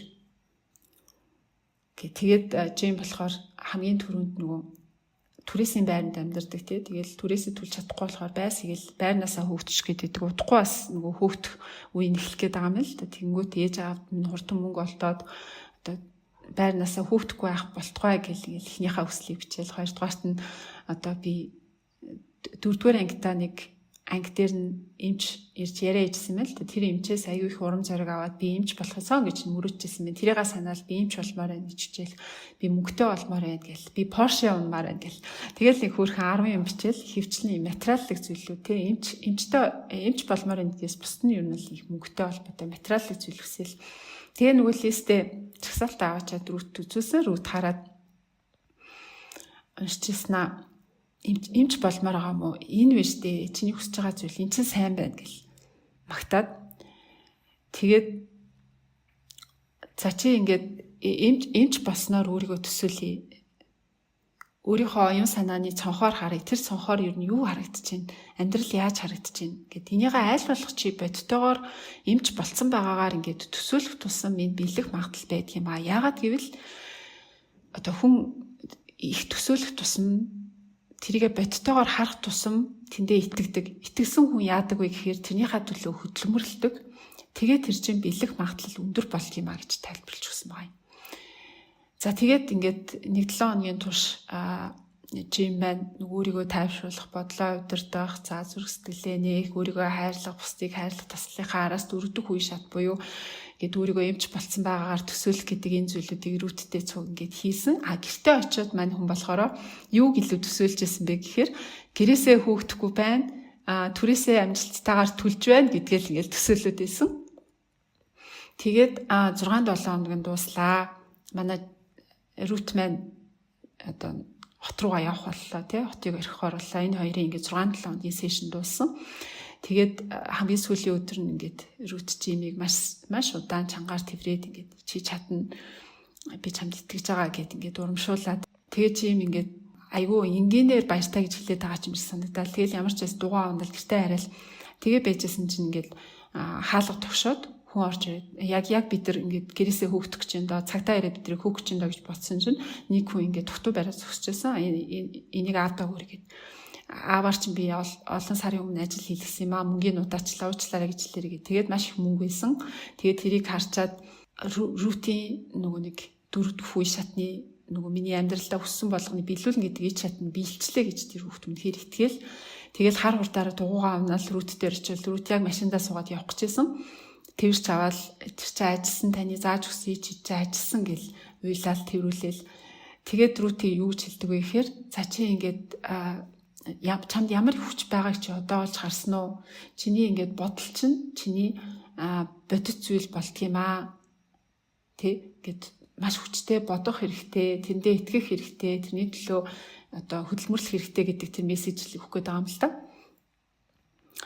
Тэгээд ер нь бол энэ үед дуусж байгаа. Тэгээд яг уу энэ үе шатн үнэхээр ингээд жоохон сонсонгож фантасттай юм шиг те бодсоор агаад бодит болгочихж байгаа юм уу гэдэг юм уу те тэр хэсэг нь бол надад жоохон одоо манифест гэдэг утгаараа биелэхгүй бол яах байсан ч тийм бодол төрж байгаа ч гэсэн ямар ч байсан ингээд жим руттэй учирснараа энэ 6-7 хоногийг хамтдаа өнгөрүүлснээрээ маш их зүйл өөрчлөгдсөн болов уу гэж харж байна те. Одоо өөртөө өмнө итгэдэггүй, амьдралд итгэл найдвар байдгүйсэн бол зөндөө их зүйл би өөрөө хүсээд би өөрөө хичээх юм бол найдвар байгаа гэж өөртөө итгэдэг, мөрөөдөлтэй болсон ч гэдэг юм уу, боломж нөхцөлийг олж харсан ч гэдэг юм маш их зүйл энэ хүүхдийн дотор өөрчлөгдсөн болов уу гэж бол бас сэтгэл догдолж уншсан. За тэгээд үргэлжлээд нөгөө 2 дахь том хэсэг байгаа юм л да. Энэ дээр болохоор тархины нууцуд гэдэг хэсэг байна тий. За тэгээд жим маань ерөөхдөө одоо рутиг явсны дараа ер нь бол маш ганцаарддаг нөгөө л нэг амьдралын их зүгүүртэй асуудлууд нь зогсохгүй тэгээд дасглаа бол тасралт үргэлжлүүлжсэн. Гэхдээ зүрхэн дээрээ ажиллах зүрхээ нээх гэдэг хэсэг дээр бол үндэ нэг сайжилж чадаагүй. Тэрийг алгасаал зүгээр бие сайхан тайвшруулад бодлоо удирдаад хязгаарлаад тэгээд юу хүсэж байгаа гэдэг дээрээ нэлээ нөгөө тодорхой одоо төсөөлөх гэдэг дээр илүү анхаарад тэгээд одоо ахлах сургуулаа өнгөрүүлсэн. За тэгээд нөгөө ахлах ангид байх үед нь сүүлийн 2 жилд нь нөгөө ах нь бас тэр хотыг орхиод явчихсан. Тэгээд нэлээд ганцаардсан байсан. Тэгэхээр нөгөө нэг тийм хамт олон хүсэл те нэг зоригтой нэг газар харьяалагдаж байгаа юм шиг мэдрэмж авахын тулд бас сайн дураараа Лос Анжелесын цагдаагийн газар юм сайн дурын ажил бас хийжсэн. Хагасаа өдөр болгоо очиод сургалтанд суугаал дасгал сургуульд хийгээл те цагдаа нарт туслаад л ингээл явдаг ажлууд хийжсэн. Тэр үед нь бас нэг одоо хэцүү зүйл тохиолдсон те тэр нь болохоор нэг удаа ингээд согтуу хүнийг одоо цагдаагийн нөгөө эрүүлжүүлэх хэсэг гэдэг шүү дээ. Тиймэрхүү хэсэгт нь ингээд нэг хүнийг оруулж ирсэн чи тэр наав нь байж таарсан те тэгэнгүүт цуг ажиллаж исэн дарга нь Жими аав гэдгийг нь бас мэдээл тайвшруулаад тэгэл жин тэрийг мэдсэн ч гэсэн гэл одоо нөгөө сэтгэлийн хаттай байгаа л өөрийгөө тайвшруулах гал те тиймэрхүү тохиолдлууд байсан. За тэгээд ингэж явж байгаад ахлахангата те нөгөө за би чинь ер нь яаж эмчийн сургууль руу анагаахын сургууль руу явах яаж эмч болох вэ гэдгийг гинтхэн бодож эхэлсэн те одоо тэгээд өөрөө бас харамсаж байгаа юм л да би ингээл эмч болно гэл манифест хийгээд иддэг. Гэхдээ тухайн алхмуудаа ингээд ерөөсөө одоо эхлээд энийг хийн дараа нь энийг хийн гэдэг юм уу те тийм тодорхой төлөвлөөгүй яг л нөгөө end goal эцсийн одоо нөгөө эцсийн дүр зургаал төсөөлөд байснаас биш за эхний ээлжин сайн дүрдээ суралцж чинь гэдгийг төсөөлдөг ч юм уу дараагийн ээлжинд их сургууль руу ийм шатараалтаагаар одоо өргөдлөө явуулж чинь гэж төсөөлдөг ч юм уу тиймэрхүү зүйлүүд огт орхигдуулсан байна. Тэгээ энэ дээр бол одоо рутин зааж өгсөн илэв шид тус болохгүй байна гэдэг ч юм уу тэрийг бас тухайн үед анзаарч ирсэн гэж байгаа байхгүй. Тэгээд нөгөө дүн мөн ч гэсэн бас нэг тийм сайн байж чадахгүй гэр бүлийн асуудлаасаа болоод тэгээд угаасаа нөгөө гэрийн даалгавар хийх амжилттай суралцахыг ингээд зааж зөвлөд өгч хүн байхгүй. Тэгээд хэн нэгнээс хаанаас тусламж авахаа мэдгүй тухайн үед 1970-аад оны үед те коллежийн одоо 10 жилийнх нь их сургуулийн зөвлөх гэдэг хүн нь ингээд чамтай цаг туулцсан ирж зөвлөгөөгөө аваа гэж хэлэнгүүд анх удаа тийм хүн байдаг юм уу би тийм хүнээс ч зөвлөгөө авч болох юм уу гэдгээ мэдсэн гिचшээний тэгээд байжсэн чинь нэг өдөр нөгөө нэг хичээлээр сууж хажууд нэг охин гэл өргөдөл бөглөөд юм л нэ тэгээд тэрийг харсан чинь UC Irvine гэдэг сургууль байна. Чи юу хийж байгаа юм гэлсэн чинь би энэ UC Irvine гэдэг сургууль руу өргөдлөө бөглөөд ийшээ явахыг хүсэж байгаа маа гэдгсэн. Тэгээд чи харин ямар сургуульд ормоор байгаа гэлсэн чинь тэр үед чи ямар ч сургуулийн нэр мэддгүй байсан гэж байгаа байхгүй. Тэгээд бандсандаа нөгөө би ч гэсэн UC Irvine явах гэж байгаа шүү дээ. Явахыг хүсэж байгаа. Гэтэ би ингээд өргөдлөө өглөөгээд байгаа миний өргөдлийн маягт ирэхгүй байгаа гэдгсэн чинь нөгөө охин чи ягаад ч юм надад тгүүлийг илүү байгаа чи яахгүй гэлээд өгчдөг. Тэгээд эцсийн хугацаанд дараагийн 5 дахь өдөр гээд нөгөөдөг чи хэдэн өдрийн турш газ хамгийн юмнуудаа бүрдүүлээд ийш тийшээ гүгээд те чадлаараа ингээд материалаа бүрдүүлээд явуулаад тэгээд мэдгүй одоо ичи дээр тэнцсэн гэдэг хариу авдгаа. Тэгэд энэ бол би бас үнэхээр азтай бодол гэж харж байна те өнөө үед те их сургуулийн ганц нэр мэдгүй байж байгаа ямар ч судалгаагүй тэгээд дүн мөн нь бол бас хэцүүлсэн гэж байгаа шүү дээ те одоо ямар гэчийн азараа юм болсон юм бол та тухайн үед бас интернет энэ төр байхгүйсэн болохоор их сургуулаа судлаагүй гэдгийг нь бас түгээмэл байсан юм болов уу гэж бодох чиг яг энийг бол дуураймааргүй санагдсан. Та юу гэж бодсон? Яг энэ сургуулийн хэсэг бол жоохон өрөөсгөл санагдсан. Яа тэгэхээр 1967 оны үеийн одоо ихтэй сургуулиудын, коллежүүдийн эсэлтийн комиссийн одоо арга ажиллагаа бол арай ондоо байсан байж магадгүй те. Яг өнөөдөр бол ийм бэлтгэл муутай, оноо муутай тэгээд гой тэтгэлэг аваа сургуульд орчихно гэдэг бол хэцүү шттэ. Манифест хийж гой юм бичиж чаад ингэ сургуультай олчихно гэдэг бол хэцүү. Тэгэхээр одоо л нөгөө оноогоо авна, эсээгээ бичин, сайн дурын ажиллаа хийн гэд маш олон зүйлүүдийг шаттараатай бэлтгэж ижил сайн хүссэн сургуульдаа тэтгэлэгтэй орно гэхээс ш. Тэгэхээр энэ бол бас тэр тухайн цаг үеийн л одоо онцлогоос хамаарч байгаа юм болов уу гэж бодсон. Нөгөө талаасаа энэ номын чинь нөгөө бичгтээ Джеймс Доти эмч маань өөрийнхөө бүх энэ түүх сториг publishing компанийнхаа зохиолчтой ярьж өгөө. Тэгээд тэр нь одоо энэ чинь бас юм гоё уран гоё болгож бичиж байгаа шүү дээ. Тэгэхээр бас юм рутин шидийг бас илүү гоё харагдуулах гад бас энэ иймэрхүү хэсэг орсон юм уу мэдхгүй тий. Ямар ч гэсэн энэ хэсэг бол бас энэ шиг одоо манифест ажиллаад бүх юм окей болчихно гэж харуул арай өрөөсгөл юм шиг санагдсан. Харин тийм. За тэгээд ер нь бол жим байна ингээд ичидээр их сургуультай тэнцсэн. Тэгээд тэнцээ хариу аваад тэгээд аав ээж нь бол маш шокны байдалтай гайхаж хүлээж авсан. Нэрээ явчихж байгаа мó гэд. Тэгээд азар бас нөгөө тэтгэлэг мэтгэлэг олж аваад ямар ч гэсэн бие дагаад явчих чадхаар болсон. Гэтэ нөгөө аав ээж нь өөрсдөд нь ганц хань болж байсан хүүхдний явах гэж байгаа болохоор бас аав нь хэдэн өдрөөр архиугаад гэртээ ирэхгүй байж байжсэн. Яг ингээд өглөө автобусан цаас суугаад явх өдөр нь үүрээр 3 цагаас ирээл ээжийг нь зодохгүй л те ингээл муухай зүйл болол тэгэл нөгөө жим чин тэсэхгүй аавыгаа ингээл ээжийг хамгаалахын тулд цохиод авчдаг. Тэгэнгүүт шалаар нэг цус болол аав нь гинтхэн ингээд бас архин гараал тэгэл хүүгээ уучлал зүгээр гэл нөгөө жим чин тасралтгүй уйлал аавынхаа цусыг хараал те тэгэл нөгөө нэг хувц муссан ингээл жоохон цус мустай тэгсэн ч гэсэн нөгөө автобусны цаг нь болох гэдэг болохоор гэл их сургууль руугаа явж байгаа тийм дүр зураг харагддаг. За тэгээд их сургуультаа очиод нөгөөх маань нөгөө өөрөө хамгийн борж зүрхээрээ одоо их сургууль сурч байгаа болохоор хажуугаар нь айгүй олон цагийн ажил хийдэг байсан. 7 өдрийн 25 цагийн ажил гэдэг чинь бараг л одоо full time ажиллаад хажуугаар нь сураад байгаа гэсэн үг. Тэгээд 10 жилдээ янз бүрийн спортын дугуйланд явж чаддгүй байсан болохоор тэрийгэ гүйцэлдүүлэхийн тулд нөгөө сэлүүрт замны дугуйланд орсон. Тэгээд тэр нь өглөө 5 цагаас бэлтгэлээ хийдэг.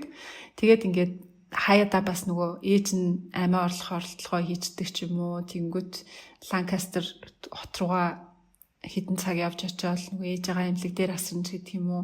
Аав нь бас ингээд архиугаа лалгуулчингууд аавыгаа бас хот руугаа очиод олж ирж гэдэг юм. Нөгөө нэг хүүхдийн ажиллаа хийгээд л те. Тэгэл энэ ар гэрийн асуудал энэ тэрийгээсээ болоод бас нөгөө хүссэн хэмжээндээ сайн суралцаж чадахгүй.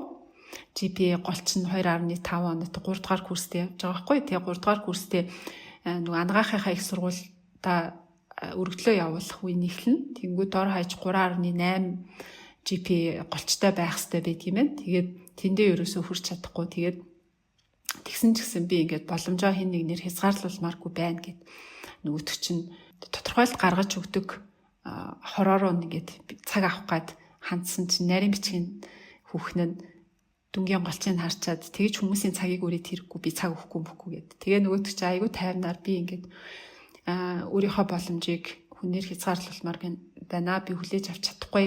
Би боломжгүй гэдэг хариулт хүлээж авахгүй гэд. Тэгээд нөгөөтг чинь зөрүүдлээд ороод тэгээд нөгөө хороогоо бас ингээд ятгах чадсан байгаа байхгүй юу гэж хэлсэн бэ гэхээр дүн бол тэр хүнийг сайн эмч болно гэдгийг дангаар нь тодорхойлж чадахгүй. Би ингээд ийм амьдрал туулж ирсэн. Та нар надаас өөр ингээд шийтцэн эмч болно гэд хамаг амьдралаараа хүсэж мөрөөдсөн хүн хизээж болохгүй.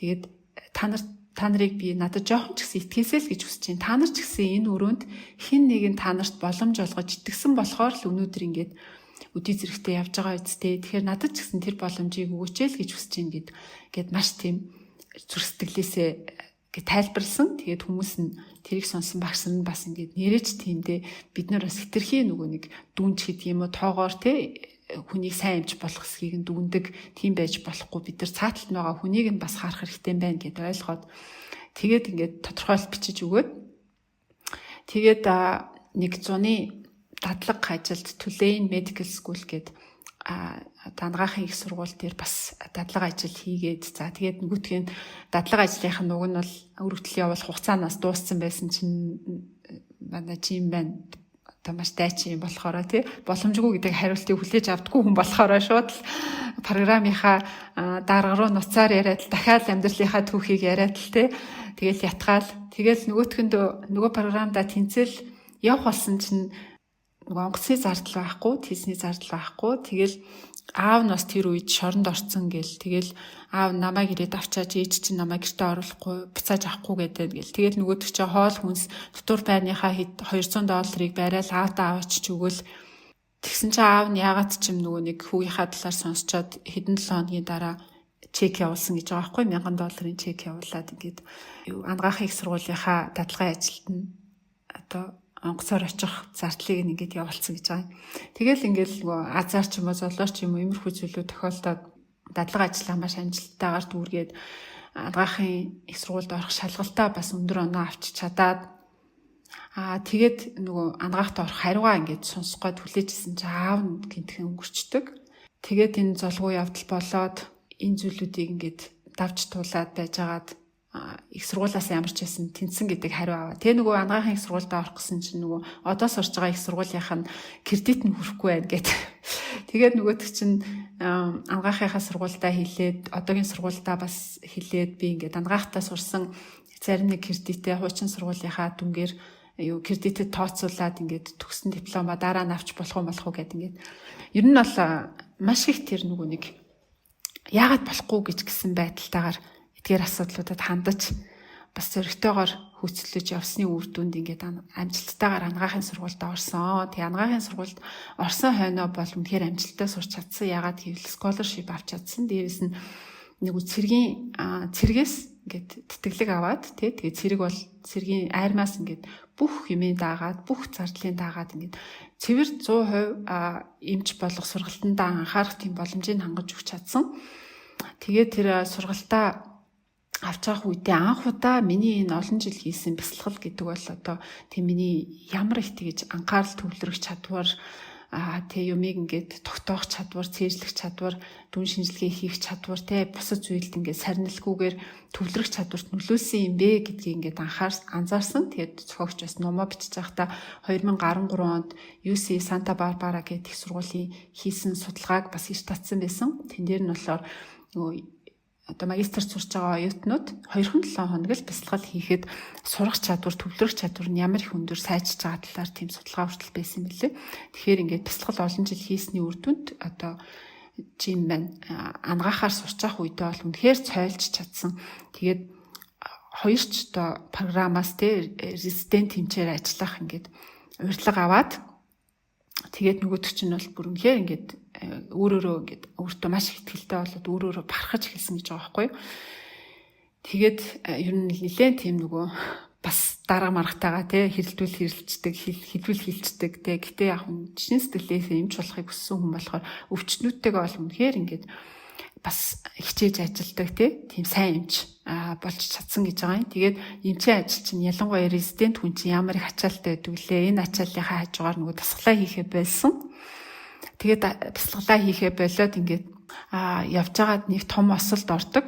Машины осолд ороод тэгээд үхэх сэхийн наагур ингээд комад ороод яг ингээд хаалганд орж явах үедээ тийм зүйл мэдэрсэн гэж байгаа юм. Тэрний юу вэ гэхээр ингээд айгуу тийм цагаан гэд гэрэл хараад тэр гэрэл рүү ингээд голоор урсаад явж ийн гэж өөрийгөө төсөөлөөд тэгээд голын хажуугаар өөрийнх нь хайртай нас орсон ч бай, мэд ч бай хүмүүс нь тэгээд өөрийнх нь хайртай багтаа унжсэн дугуй энэ төр байгаад л тэгэл маш их тийм хязгааргүй их хайрыг мэдэрсэн гэж байгаа юм л та. Тэгээд тийм нөхцөлгүй маш их хайр, тайтгарлыг мэдрэнгүүтээ ингээд сэрсэн. Тэгээд тэрний дараа Джеймс юу мэдрэгцэн бэ гэхээр би чинь ямар их ганцаардмал байсан юм бэ? Ямар их одоо өөртөө бардцсан, бие тооцсон тийм болцсон байсан бэ гэдгийг анзаарсан. Тийм тэгэхээр яг энэ нөгөө нэг цагаан гэрэл харсан ч гэдэг юм те энийг бол айгүй олон хүн мэдэрсэн байдаг юм байл л шүү дээ те. Ном дээр ч гэсэн бас бичсэн байсан. Энийг одоо тунгаагч маань яг юу гэж тайлбарлах вэ?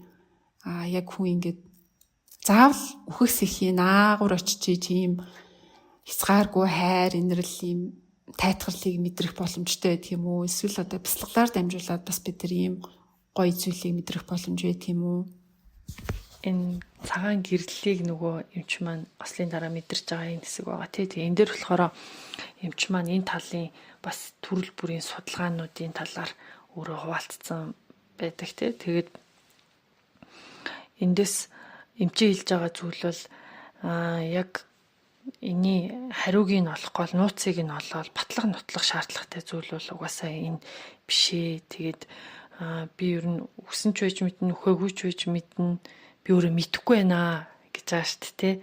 Тэгээд хамгийн гол ойлгосон юм нь бол хүн гэдэг бол энэ хорвоод ирэх амьтай, амьгүй бүх зүйлтэй ер нь бол нөгөө шүтэн барилдлагатай байт юм байна. Ер нь бол нэгдмэл юм байна гэдгийг л мэдэрсэн гэдгээ эмч энэ дээр хэлж байгаа тий.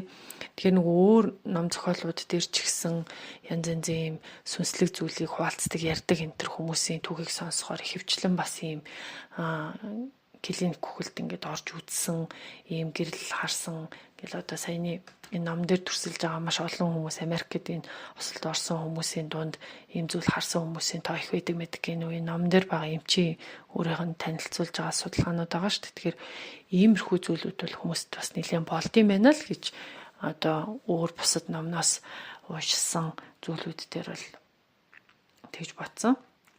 Нөгөө талаасаа бас энийг мэдэрснээр нөгөө маш их хайрын мэдрэмжийг мэдрээд нөхцөл болцолгүй тийм хайрыг мэдэрж байгаа юм онцгой мэдрэмжийг юм чаваад байгаа штэ. Тэр энийг бас бяцлаглаар дамжуулж хүмүүс мэдэрдэг байхаа гэж бодож байна. Тэгээд одоо сүүлийн үеийн төвлөрийн бяцлаглууд штэ тий. Тэгээд одоо энэ бургацаа булчирхаг итвчүүлдэг тархинаас одоо энэ бургацаа булчирханаас DMT энэ төр бодис ялгаруулдаг ийм төрлийн бяцлаглуудын үед тэгээд хүмүүс маш олон төрлийн ийм сонирхолтой зүйлийг хардаг, мэдэрдэг юм байлээ. Тэгээд өвөл бол одоо би 7 хоног нөгөө ийм уртын бяцлагалд ингээд явсан өглөөнөөс ахуулаад орой болтол ингээд тасралтгүй бяцлагдлаг ийм бяцлагалд явах үед бол тэнд нөгөө хүмүүс өөрийнхөө бяцлаглалын үеэр мэдэрж байгаа экспириенс ингээд туршлагуудаа ярьж явах үед бол үнэхээр өвөн дээр бяцлаглалынхаа одоо хичнээн жил бяцлагсан байдгийн тий тэр төвшнгөөсөө хамаард бол бас энэ бяцлаглаар дамжуулаад хүн олон төрлийн ийм мэдлгүүдийг ухамсарын мэдлгүүдийг бол авт юм байна гэдгийг бол харсан. Тэгээд мэдэрсэн.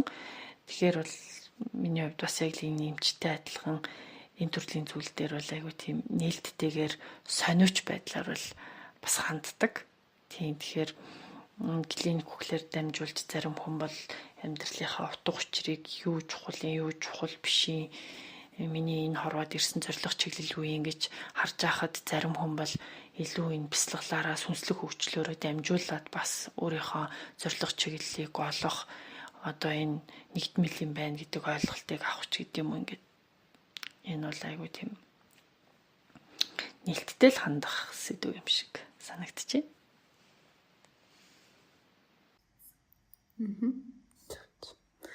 За тэгтээ одоо ингээд жим маань уг нь бол энэ зүйлийг мэдэрсэн ч гэсэн энэний дараа дахиад л эмчийнхаа завгүй амьдралдаа буцаж ороод л яг шууд сургамжаа авчаагүй л байгаа юм л та. Тэгээд 2000 онд 44 наснда бол жим бол одоо маш амжилттай нэлээ олон одоо хувьцаа эзэмшдэг. Тэр хувьцааных нь үнэлгээнд 75 сая долларын тий одоо бүр саятан хүн Багдад 1 сая доллартай олчихсан гэд мөрөөддөг байсан бол 75 сая доллартай маш амжилттай хэдэн хотод одоо арал марл эзэмшдэг бүр одоо байр савтай өчнөө олон уралдааны машин тэрэтэ тий тэгээд энэ эд баялгаа яаж бүтээж вэ гэхээр зөвхөн мэс засалж хийгээд бүтээжээгүй хэдэн жилийн өмнө болохоор Станфорд их сургуулийн одоо профессор найз нь ингээд үүсгэн байгуулсан юм анагаахын стартап байсан. Тэр стартапт ингээд хөрөнгө оруулаад тэгээд тэр нь одоо зөвшөөрлөн дээр авч чадахгүй дампуурах ирмэг дээр байхад нь өөрөө бас оролцоод захирлыг нь хийгээд тэгээд тэр Accuray гэдэг нэртэй компани байна. Энийг бол 200 сая долларын үнэлгээтэй компани болгож босгосон. Тэгээд тэрнээсээ хувьцаа эзэмшээд тэгээд энэ амжилттай түүхээс нь болоод бусад бас стартап та манад ингээд зөвлөхөөр ажиллаач танд хувьцаа өгье гэх. Тэгээд нэлээ их хувьцаатай болоод тэгээд тухайн үед 2000 оны нөгөө .com bubble гэд яг хөөсрөл явагдаж байгаа үед нэлээ их нөгөө хувьцааны үнүүд нэлээд хөөсөрсөн өндөр үнэтэй болцсон. Тэгээд энэ үнэлгээгээр бол ингээд 75 сая доллартай баах үйл хөдлөл хөрөнгөтэй болчиход байгаа байхгүй юу? Гэхдээ яг хувийн амьдралдаа болохоор нөгөөх маань жоох юм аз жаргалгүй ганцаардмал чигээрээ нөгөө эхнэрээсээ салцсан. Уг нь бол охинтой. Гэхдээ ингээ охинтойгоо огт уулздаггүй, амьдралд нь оролцож чаддаггүй тийм нэг эмчийн дүр зураг харагдаад байгаа юм. Тэгээд санхүүг нь удирддаг хүмүүс нь болохоор эмчи зүйлсэн байгаа юм л та. Та ингээд мөнийхөө зарим хэсгүүдийг одоо сайн үс таньдуулах юм бол таны татвар багасдаг штэ гэд. Тэгээд тэр журмаараа ингээд хитэн сайн үсийн аянгуудыг судлаад ингээ мөнгө хандивлаа гэд шийдсэн иймэрхүү байсан. Гэсэн чинь нэг л өглөө болсон чинь нөгөө .com bubble нь буцаад хагараад тэгээд бүх нөгөө өндөр үнэлгээтэй байсан хувьцаанууд нь огт үнэлгээгүй болоо заримд нь бүр өрөнд ороод те ингээд эмч маань бүх зүйлээ алддаг. Нөгөө мөнгөний үн цэнтэй байсан бүх зүйл чинь нэг л өдөр ингээд байхгүй болчдөг.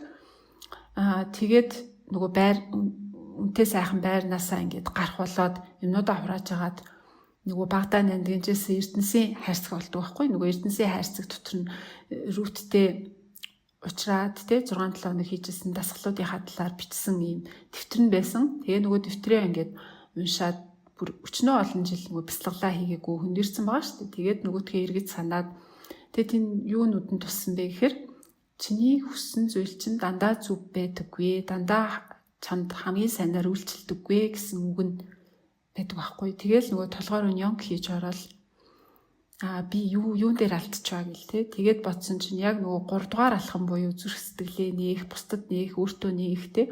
Тэр хэсгээ би сайн хийгээгүй юм байна штэ гэд. Яг тэр юуг уншингуудаа шууд ингээл өчнөө олон жил бяцлал хийгээгүй мөртлөө дахиад бяцлаж эхлэв. Бие суллаад, тайвшруулаад, бодлоо анзаараад тэгэл өөрийгөө буцаагаад хайрлал те. Одоо ийм алдаа гаргасан ч гэсэн өөрийгөө уучлаагээл тэгэл бусдад хайр инэрлийг түгээх тэр зүрхээ буцаагаад ингээд нэг хонгойлгох үе шатаа хийж байгаа байхгүй. Тэгээд энэ үед болохоор анх удаа түнд нэг зүйл тодорхойгүй байсан. Тэр нь болохоор түүний ирээдүй түнд маш бүрхэг харагдсан. Одоо би яах вэ? Одоо би яах ёстой вэ гэдгийг мэдхий болцсон. Тэгээд буцаад нөгөө шидэн мухалгаа санаад нөгөө рут нээл хоёр дээрээ одоо очивол байгаа болов уу? Одоо нэг уулзаж зүлгээ авбал байгаа болов уу гэд.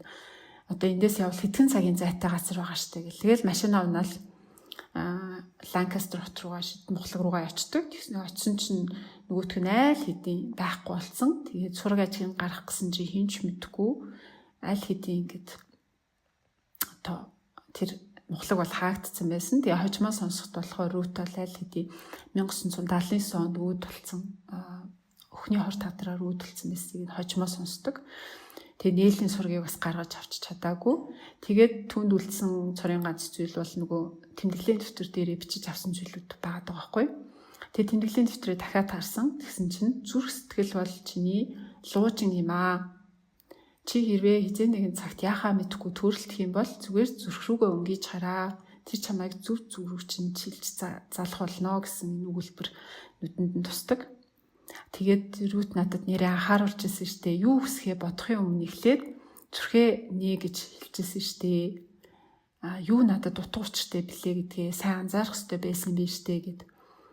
Тэгээд би ингээд багасаа л тэрийг анзаарахгүйгээр мөнгөтэй болно гэд яваад байсан. Тэнгүүд би яг одоо ингээд мөнгөтэй болсны дараа аз жаргалтай болсон уу? Тэ хангалттай намайг аз жаргалтай болгох мөнгөний хэмжээ гэж хэд байсан болоо? Үнэндээ хангалттай гэж мэдрүүлэх мөнгөний хэмжээ гэж хизээж байдаггүй. Хүү хэдэн төгрөгтэй болсон ч гэсэн хангалттай мэдрэмж авдаггүй. Энэ бол ингээд хүмүүсийн байнга төрөлттэй нийтлэг алдаа гэж байгаа байхгүй юу? Мөнгө аз жаргалыг авчрах юм шиг боддог. Гэхдээ яг үнэндээ мөнгө аз жаргалыг авчрах нэг л тохиолдол байдаг. Тэр нь бусдад түгээснээрээ мөнгө аз жаргалыг авчирч болдог гинэ. Тэгээд байжсэн чинь нөгөө нэг хуульцаас нэгээд утас ирдэг. Таны нөгөө хандив төгнө гэдээсэн гэрээ контрактууд чи яг ингээд албачаагүй байсан юм байна. Та хандив төгчээсэн мөнгөө буцаагаад ингээд өөртөө авч болно. Тэр хувьцаагаа хандуулах гэжсэн хувьцаагаа өөрөө буцаагаад авч болно гэд хэлдэг. Тэгсэн чинь чи юм болохоро үгүй би өгнө гэснээрээ өгнөө. Би одоо мөнгөөр өөрийнхөө үн цэнийг тодорхойлохгүй. Би өөр зүйлээр үн цэнийг тодорхойлмоор байна гэд. Тэгээд мөнгөө хандуулаад тэгээд буцаагаад одоо эмч болох замаа эмчийн ажиллаа хийх энэ шийдвэрийг гаргадаг. Тэгээд энэ үедээ нэлээ ингээд үр дээрээ дүгнэлт хийгээд ингээд зүрх сэтгэлээ онгойлохгүй байх юм бол зүрх сэтгэлээ нээхгүй зүгээр ингээд бясалгал хийгээд байсан байна, алдаа байсан байна. Ингэснээрээ би ингээд хувиа хичээсэн, нарциссист тийм ийм ганцаардмал хүн болж хувирчээсэн байна. Тэгээд зүрх сэтгэлд чинь өөрийн гэсэн оюун ухаан байгаа. Тэр зүрх сэтгэл хүнд юуг заадаг вэ гэхээр хүн бусдад түгээснээр олж авч байдгаа гэдгийг тэр зүрх сэтгэлийн оюун ухаан зааж исэн юм байна. Өөрөө аз жаргалтай болохыг хүсэх юм бол бусдыг аз жаргалтай болгох. Өөрөө хайрлуулахыг хүсвэл бусдыг эхлээд хайрлах. За тэгээд өөрөө уучлал хүсчээвэл эхлээд бусдыг уучлах. Бусдын амьдралыг өөрчилж иж өөрийн амьдралыг бусдад тусалж иж өөрийн амьдралаа утга учиртай аз жаргалтай болгох юм байна гэдгийг би ингээд ойлгож авлаа гэд.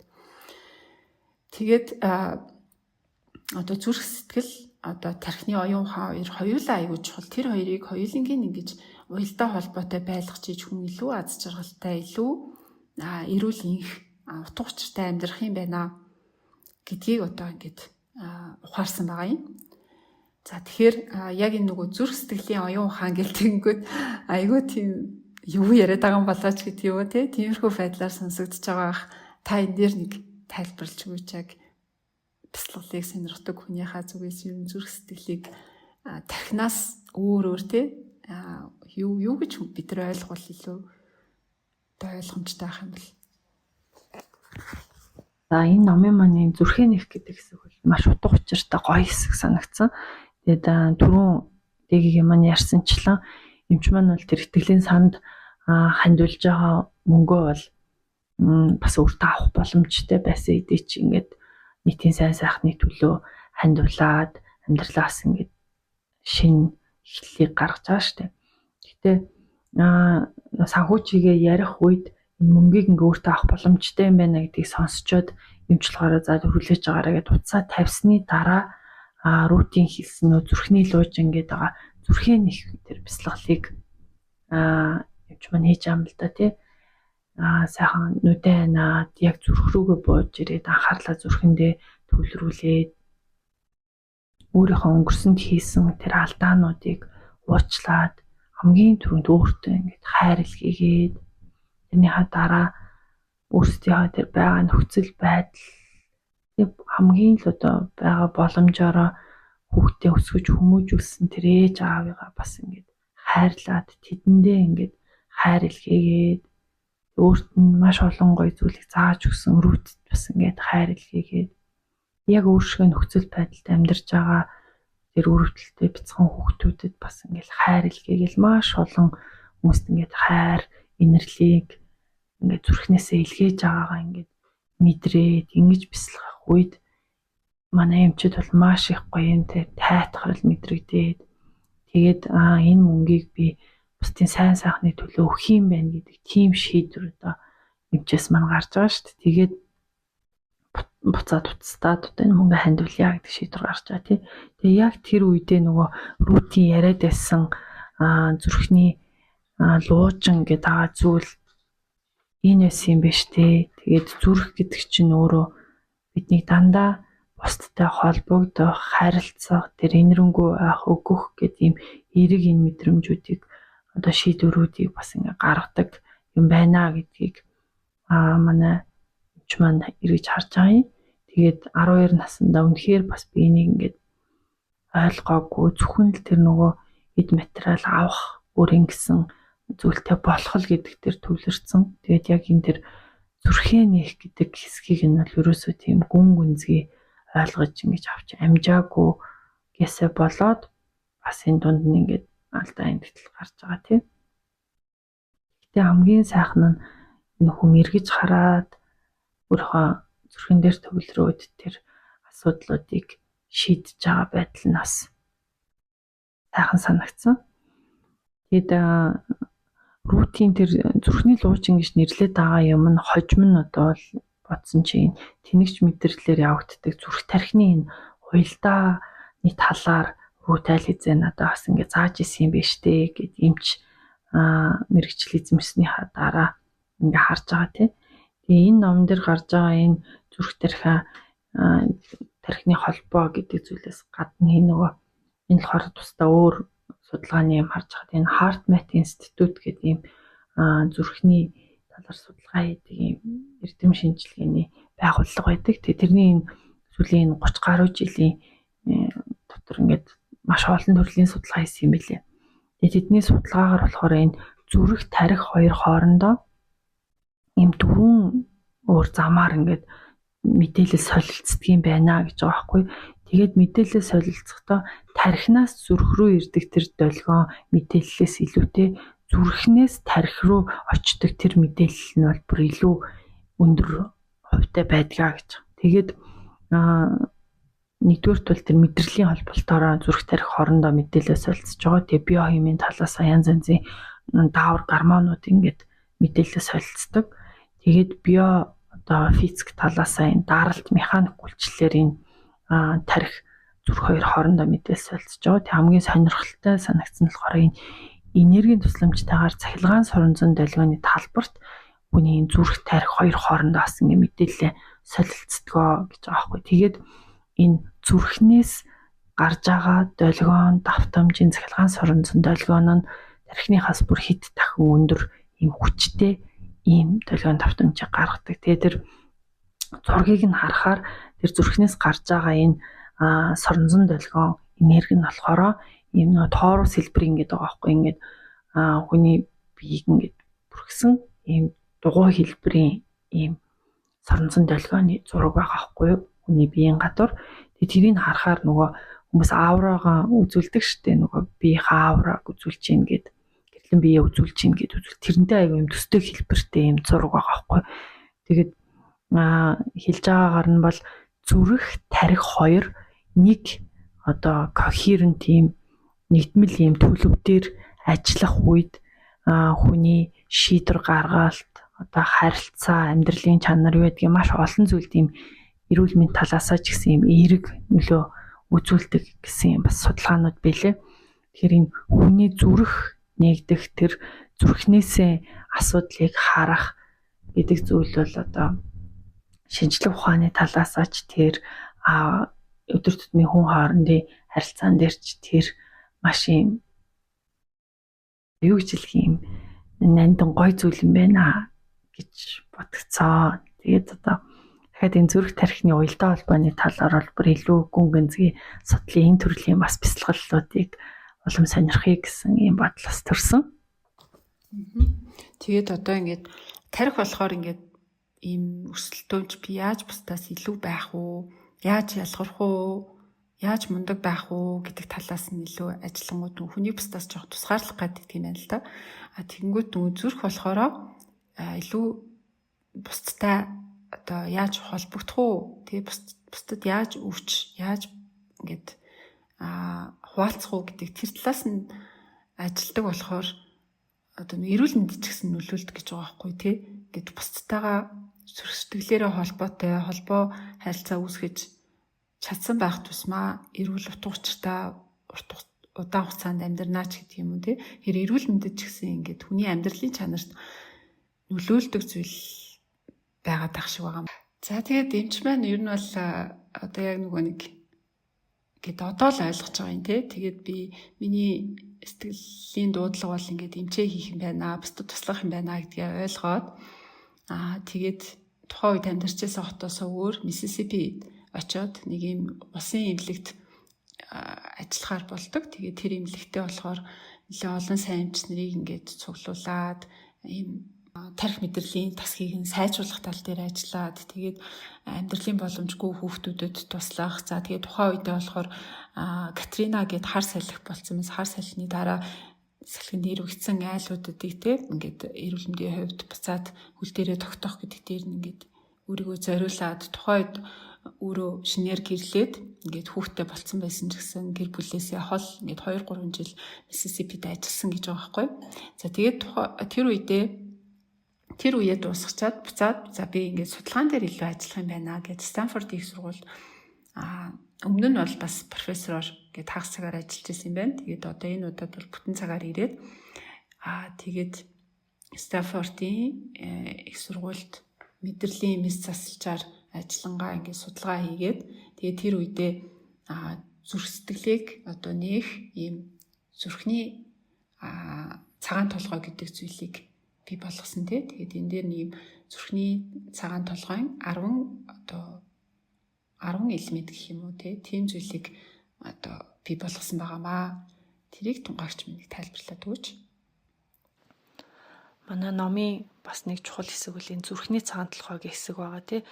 Эмч маань болохоор рүүтээс баг бэлчээр наснасаа заалгаж авсан энэ арга зүй, за тэгээ амьдралынхаа энэ бүх туулал ойлголтуудаасаа нэгтгэхэд өөртөө цаашдынхаа амьдралд бас хэвшүүлэх дадал болгох зорилгоор ийм зүрхний цагаан толгой гэдэг зүйлийг өөртөө гаргасан байгаа.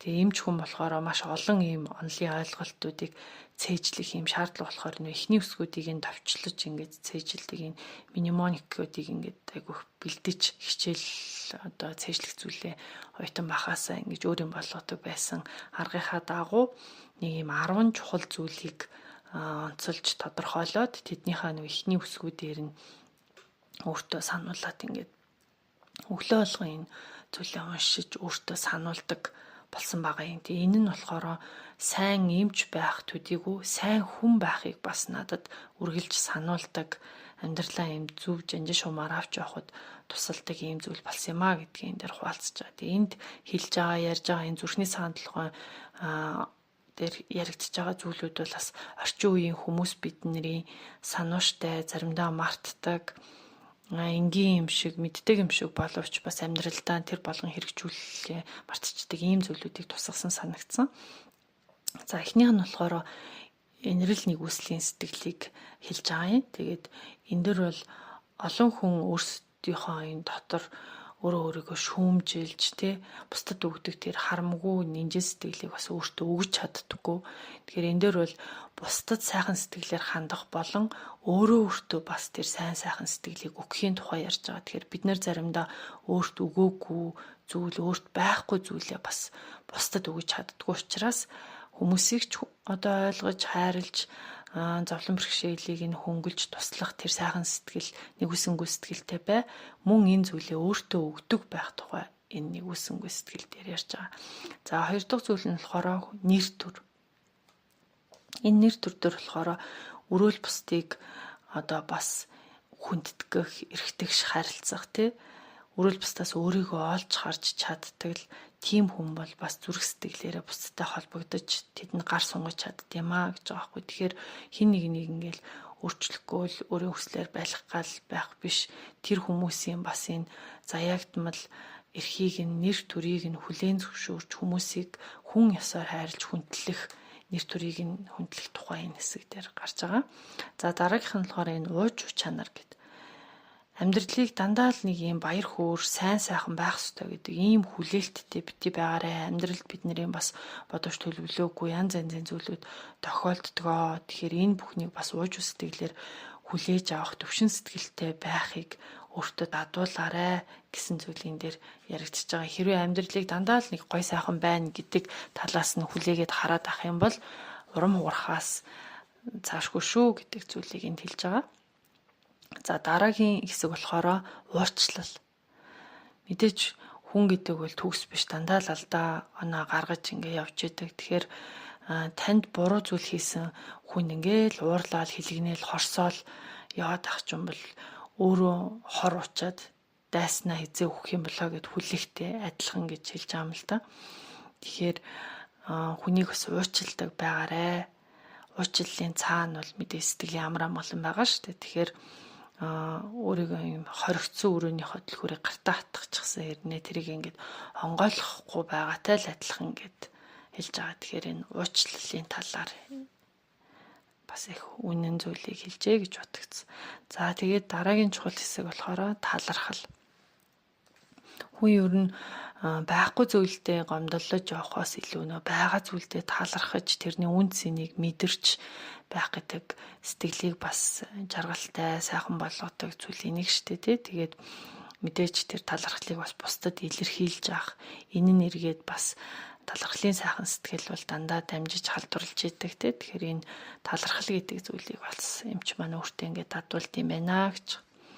За тэгээд энэ төлөв даруй зам байдал үнэндээ хүн гэдэг бол нэг л мэдсэн чинь өөрийнхөө талаар ингээл сайрхаал энийг цайсан ингэж ч мундаг байгаа гэд өөрийгөө ингээд харуулах хүсэлт ингээд автцсан л явж идэг тэрийг эмчилээд. Тэгээ ер нь бол яг үнэндээ ингэж өөрийгөө харуулах гэдэг, өөрийгөө мундаг гэж тодорхойлох гэдэг энэ хүслийн ард бол бидний айдас байгаа шүү гэж хэлж байгаа байхгүй юу. Тэгэхээр бид нар бас өөртөө өгөөгүй тэр зүйлээ гаднаас хайгаад яваад байт юм аа гэдэг зүйлийг хэлж байгаа. Тэгэхээр өөрийнхөө бас сэтгэлийг дүүргэж өөрийнхөө дотор юу хоосон байна гэдгийг мэдэж өгч сурах гэдэг нь эргээгээд бас тэр төлөв даруй зам байдал руу хүнийг хөтөлт юм байна гэсэн юм чухал санаа энэ хэсгээр байсан.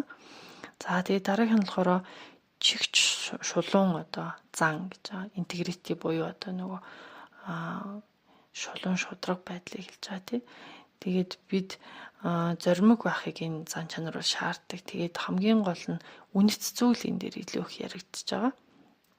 хүн ингээд үнэт зүйлээ нэг ингээд жижиг зүйл дээр алдаж зөрчих үед дараагийн зүйл дээр яг тэр нөгөө чиг шугамаа бас одоо орхичдгоо. Тэгэхээр бас энэ чигч шулуун заан чанар гэдэг бол айгүй чухал шүү гэдгийг хэлж байгаа. За дараагийнх нь болохоор шудраг ёс тий. Тэгээ аливаа зүйлийг нөгөө шудраг, үнэн шударгаар үйлдэх шудраг байхын үндсийг энэ дээр бас хэлж байгаа. За дараагийн хэсэг нь болохоор нинжин сэтгэл. Бид бусдыг халамжилж санаатай байхыг хэлж байгаа энэ нэгүсэнгүй сэтгэлийг бас хэлж байгаа. Тэгээ нинжин сэтгэлийн үүднээс хүн сайхан мэдрэмж дамжин явсаар бусдын бас тэр сайхан сэтгэл бидэнд эргэж ирд юм аа гэдгийг хэлж байгаа. За хамгийн сүүлийн нь болохоор хайр. Хайр бол угаасаа хүний мөн чанарын хамгийн дээд хэлбэрээ. Тэгээ хайр бол яг сэтгэлийн эм байдаг шүү гэсэн зүйлийг хэлж байгаа. Тэгэхээр эмч маань энэ 10 зүйлийг өглөө өөртөө ингээд сануулад өглөөг эхэлдэг байх нэ. Тэгэхээр ингэж өөрийнхөө оюун ухааныг нэг талдаа бас тасгалжуулж өдрийн туршид би яг сэргэг ухамсартай байгаад ямар зан чанарыг өөрөөсөө гаргаж үйлдэж амьдрах юм бэ гэдэгтээ өөрийгөө бас энэ хүн ингэж чиглүүлдэг арга зүйг өөртөө бий болгосон юм байна. За баярлалаа.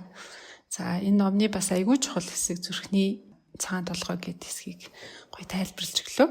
За тэгээд төсвөлт нь болохоор зохиогч маань ер нь бол одоо Stanford их сургуультай энэ энэрэнгүй сэтгэл одоо хүний эрүүл мэндэд тархинд хэрхэн нөлөөлдөг талаар юм судалгаа хийдэг одоо төслийг санаачлаад тэгээд Далай ламд үүнийгээ танилцуулаад Далай ламаас бас одоо өөрөө ч бас гайхсан гэж байгаа байхгүй. Далай лам би ийм судалгаанд чи хөрөнгө оруулмаар байна, танд өгмөр байна гэд тэгээд Далай ламын бас дэмжлэгтэйгээр одоо ийм зүрх сэтгэл энэрэнгүй сэтгэлийг илүү шинжлэх ухаанч талаас нь судалдаг ийм төсөл хүртэл хийжсэн байгаа юм.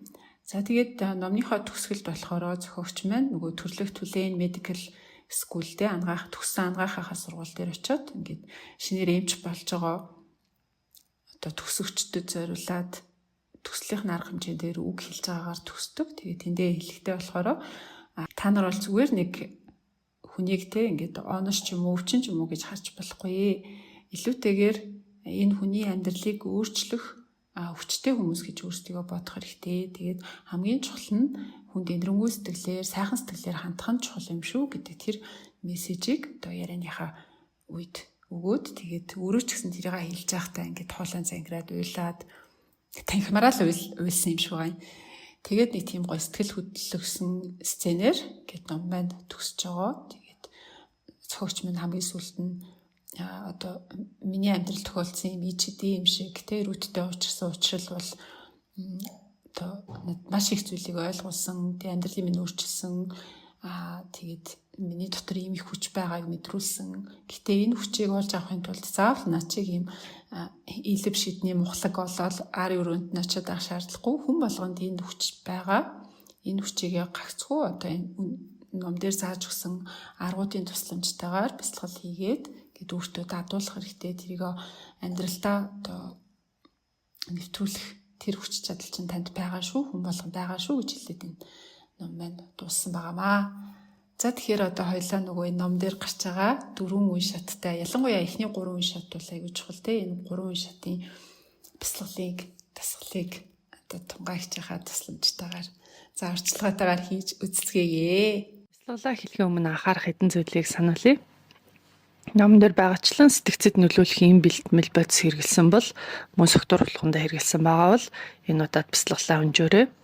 За тархины өөрчлөлтөнд сэтэл давталт хоёр маш чухлаа гэд Джеймс Доти эмч маань хэлж байгаа тийм. Тэгэхээр та яг энэ бясалгалыг хийх гэж байгаа нь танд ямар хэрэгтэй, та ямар сэтлэр хийж байгаа юм энийгээ бас эхлээд ботцсон байвал цаашдаа илүү давталтай үр дүнтэй хийхэд бас туслах байхаа гэж бодож байна.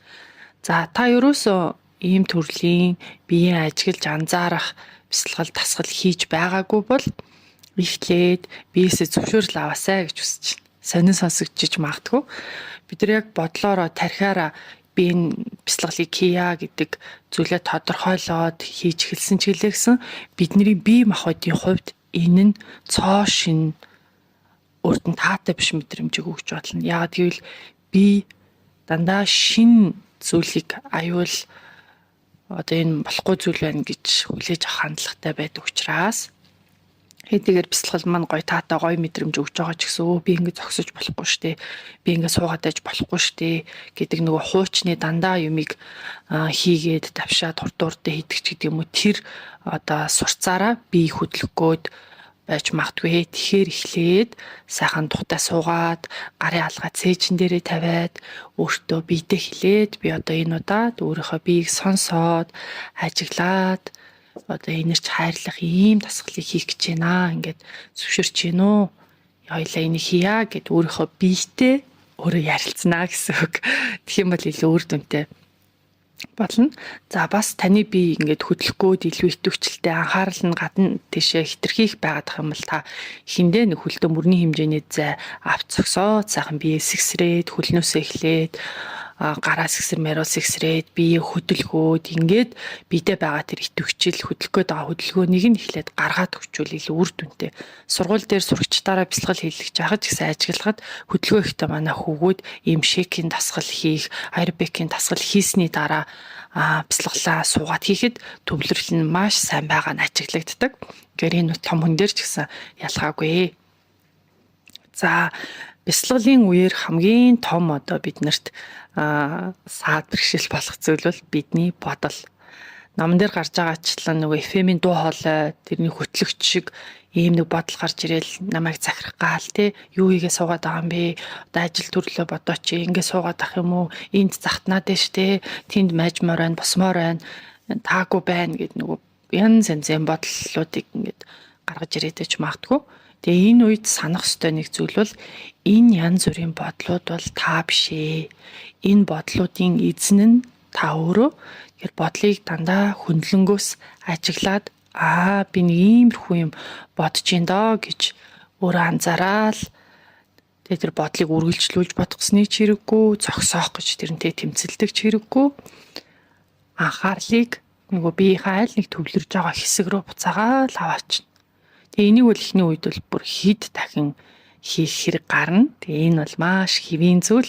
Бясалгалыг анх эхэлж байгаа, дадуулж байгаа хүн бүхэнд л энэ бол тохиолддог энгийн зүйл юм аа гэж хараад өөрийгөө урамшуулаад цаашаа ингэж хийгээд яваарай. За бясалгал хийхийнхаа өмнө бас хоолны хувьд жоохон хөнгөн хоолсон болж өгвөл одоо хитрхийх хооллоогүй байх үедээ хийвэл илүү үр дүнтэй бясалгал маань болж өгнө. За бас нэг чухал зүйлийг хэлье. Нөгөө бие ингээд скандаад, мэдрээд биеийнхаа хэсгүүдийг суллаад ингээд ажиглаад байж ах үедээ анхаарлаа тэр хэсэг рүүгээ маш сайн чиглүүлэхийг та хичээгээрэй. Энэ нь ямар ач холбогдолтой байгаа юм бэ гэхээр бидний анхаарал тухайн булчин дээр маш сайн төвлөрж явах үед би амьсгалаа тийшээ чиглүүлээд гүнзгий уурт амьсгалыг авч гаргахад тухайн булчин дээр тархинаас энд одоо суларч болох юм байна. Би энийг чангалаад байх шаардлагагүй. Энд аюулгүй таатай байна. Одоо энэ булчинг би сулалчъя гэдэг ийм тохиог тархинаас булчингууд авдгаа гэсэн үг. Тэгэхээр бие мэдэрч байгаа, ажиж байгаа энэ үедээ анхаарлыг тухайн эд эрхтэн дээр маш сайн төвлөрүүлээд гүнзгий урт амьсгалаар ингээд дүүргэж өгнэ. Ингэх юм бол булчингууд маш сайн суларч бидний биеийн амраах, биеийн ажихын дасгал маань илүү үр дүнтэй болно. За ингээд амжилт төсөө эцэст нь хэлэхэд таавал бодол биш, таавал тэнгэр, харин бидний тэр бодлууд бол үүл манан нүгээл явна. Тэгэхээр хөндлөнгөөс ажиглаад дасгалдаа харцгаая. За дасгалаа эхэлцгээе. Өөртөө 5 тухтай байршлыг аваад суугаарай. Сандал дээр сууж болно, завлаа сууж болно, завлахад хэцүү бол хөлөөжигээ суусан ч болно. Өөртөө хамгийн таатай тухтай байршлыг аваад сууя. Номон дээр рутин зааснаар бол амьсгалыг хамраар аваад хамаар удаан гаргаж байгаа. За амны хувьд сүүлийн үеийн амьсгалтай холбоотой судалгааны нийтлүүтэй танилцаад амьсгалыг хамраар аваад хамраараа гаргахыг илүүд үзэж байгаа. Гэхдээ таны хувьд яаж амьсгалах нь илүү тухтай байна? Тэр байдлаараа амьсгалаа бяцлаглын явцад аваад яваарай. За дасгалаа эхлэхдээ эхлээд эрүүгээ хэлний угаан суллаад өгвөл би илүү сайн тайвширч бяцлагалтаа орно. Тэр тагнадаа хилээ наагаад маш удаанаар буулгаад амаа баг зэрэг ангаах үед эрүү сулраад ирнэ. Нурууцих мөр сул гүнзгий урт амьсгал аваад удаанаар гаргаад биеэ бэлтгэе.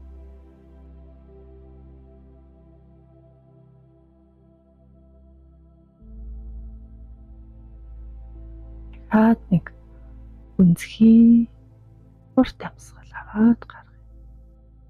Авч байгаа амьсгалаас таны гаргаж байгаа амьсгал илүү удаан байхаар амьсгалъя.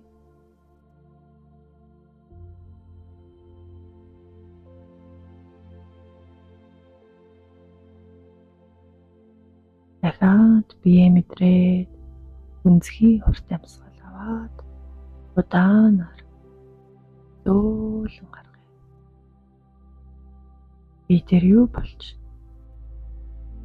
олон янзын бодлууд эргэлдэх нь хэвийн бодлоо үргэлжлүүлж бодохгүйгээр бас зогсоох гэж зүтгэхгүйгээр би ийм зүйл бодоод байна да гэд анзаараад анхаарлыг амьсгал дээр авчиръя.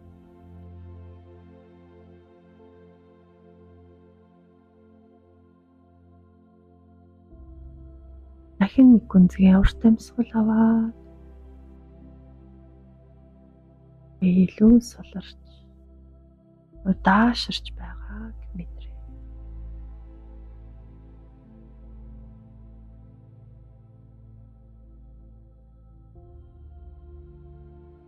Одоо анхаарлыг хүлийн уул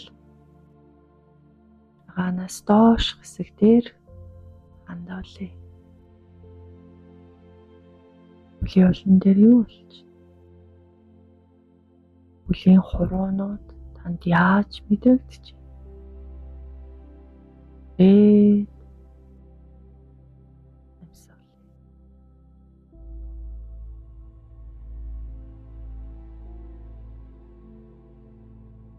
Хөл хуруунуудыг төсөөлөхгүйгээр яг байгаагаар нь мэдрэхийг хичээе.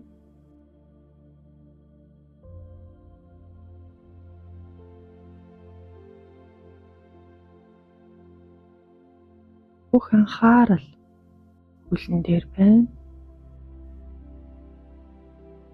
Бодол орж ирвэл анхаарлаа буцаагаад хүлэн дээрээ хандуулъя.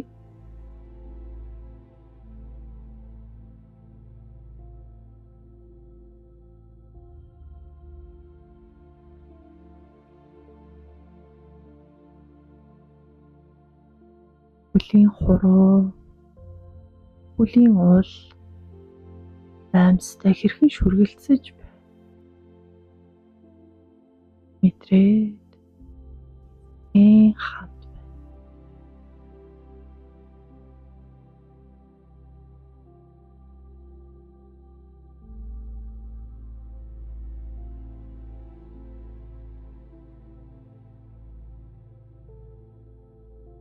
Одоо анхаарлыг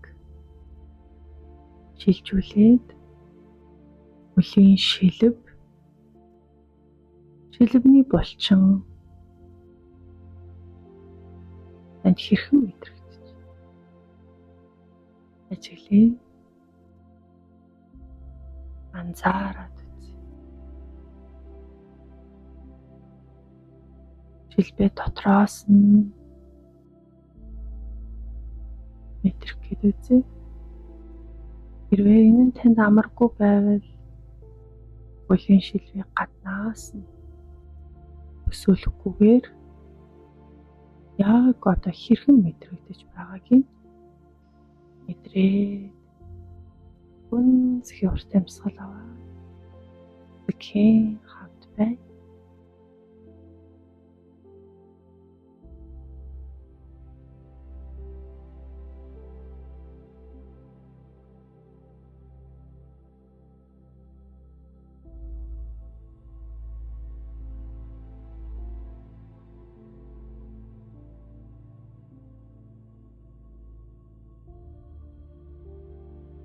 Одоо хөлийн шилэг илүү сайн сулаарч булчин нь тайвширч байгааг мэдрээд дахин нэг амьсгал аваад удаанаар зөөлөн гаргая.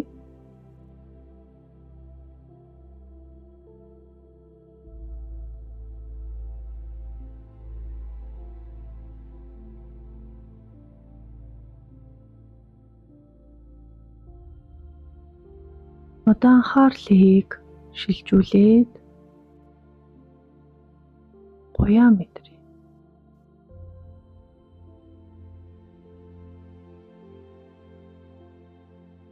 Гоён дээр юу болж? Гоёа төсөөлөхгүйгээр гоёмдтой хэрхэн шүргэлцэж юм? Содол гоё хооронд ямар мэдрэмж анзаарэгдэж мэдрээд амьсгалыг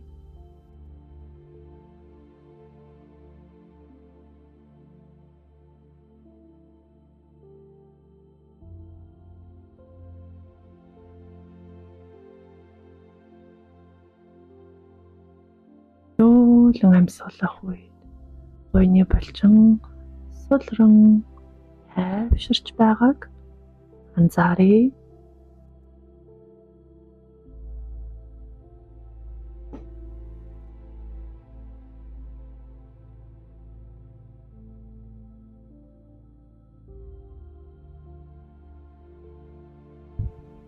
Гоёа дахиад нэг анзаараад булчингууд хэрхэн зөөлөрч тайвширч байгааг мэдрээд эзэкийн хамт бай.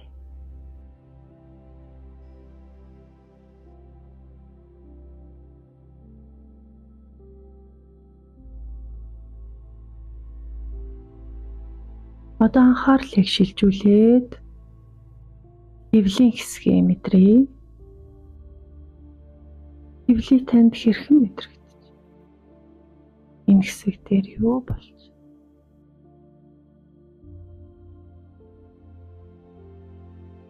Анхаарлаа, амьсгалаа хэвлээ рүүгээ чиглүүлээд амьсгалтай хамт хэрхэн сулран тайвширч байгаагийн нэг анзааръя.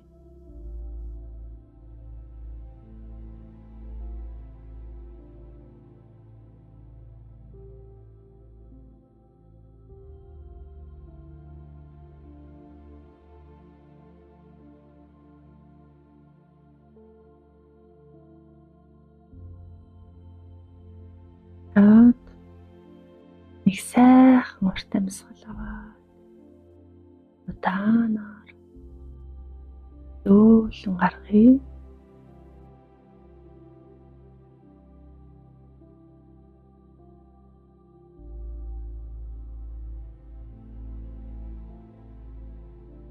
Одоо анхаарлыг нуруунд дээр авчраад нуруугаа бүх элдэн нэг мэдрээ.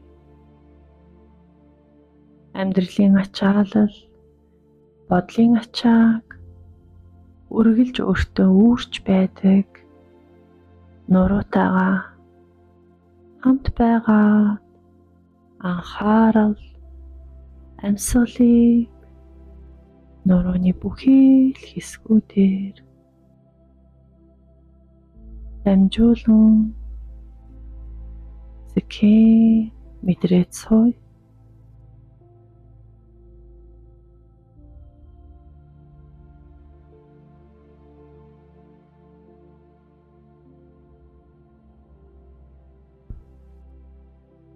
нуруу хэрхэн суларч байна. Булчингууд амарч суларч тайвширч байгааг анзаараад гүнзгий урт амьсгал анхаарлыг нуруундаа дахиад нэг өгье.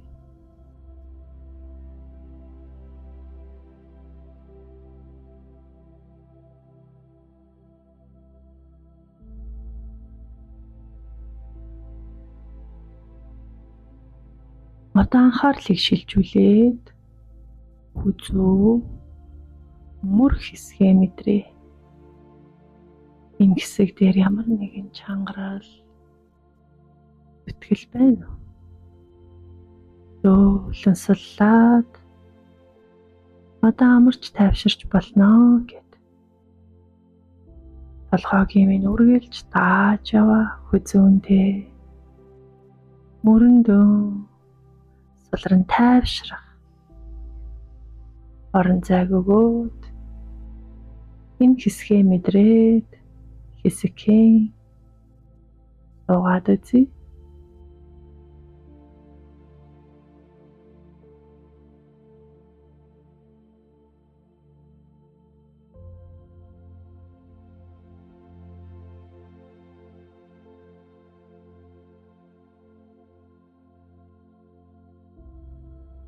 Хүзүү мөр эрхэн суларч байна.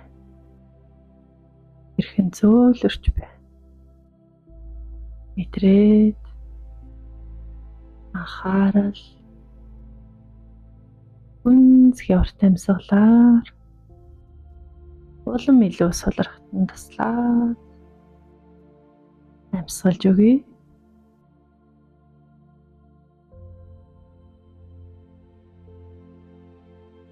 Одоо анхаарлыг нүүр толгойн хэсэг рүү шилжүүлээд толгойгоо дотроос нь бүхэлдэн нэг мэтрэх гээд үзье.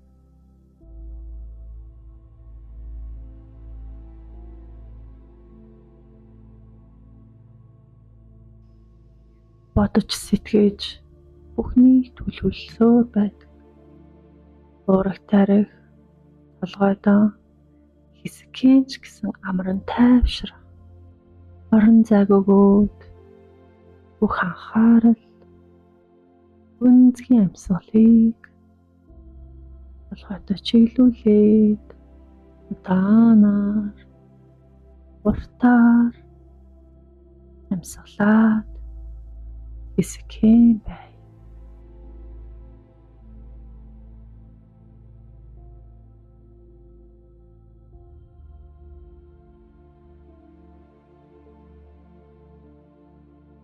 Одоо нүрээ мэдрээд энэ хорвоо ертөнцийн дахин давтагдахгүй сарын ганцхан энэ л царай төрхөө голж, шилж, гоочлохгүйгээр яг байгаагаар нь талархаад, хайрлаад мэдрээд үзье.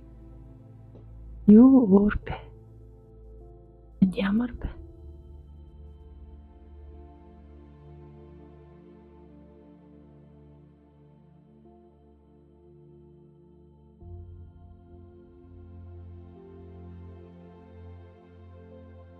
Одоо анхаарлыг цээж рүү шилжүүлээд зүрхэн дээр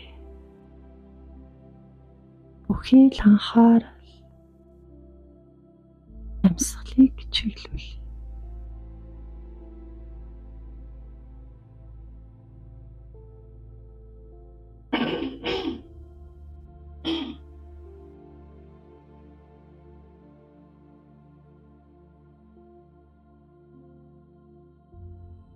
Зүрхний цохилт хэрхэн мэдрэгдэж байна? Зүрхний хэмнэл, зүрхнээс гарах төлөвлөгөөнд давтамжийг анзаараад өрхөн дээрээ хайр, талархлын мэдрэмжийг оршиход эзэкийн хамтаа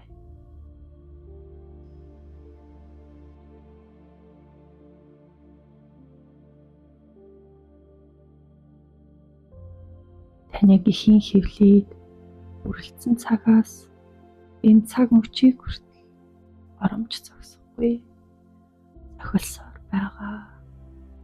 Нандин зүрхээ хайрлаа. Бас талархаад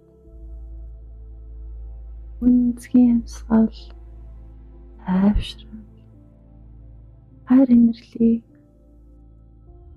өөртөө өгөөд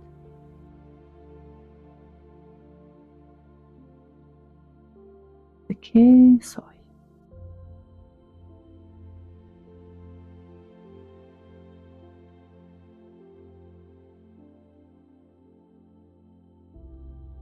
Энэ үед таны сэтгэлд, таны бие дээр юу болж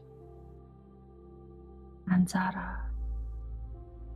Зүрхнийхээ энэ амгалан тайван огтун мэдрэмжийг биеийн бүхий л хэсгүүд амьсгалаараа дамжуулан түгээ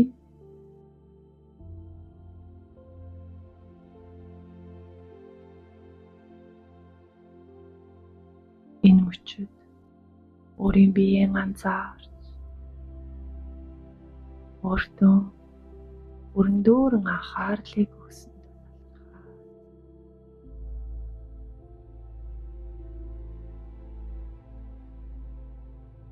Нүүрэн дээрээ инээмсэглэл тодруулаад дахин нэг гүн амьсгал аваад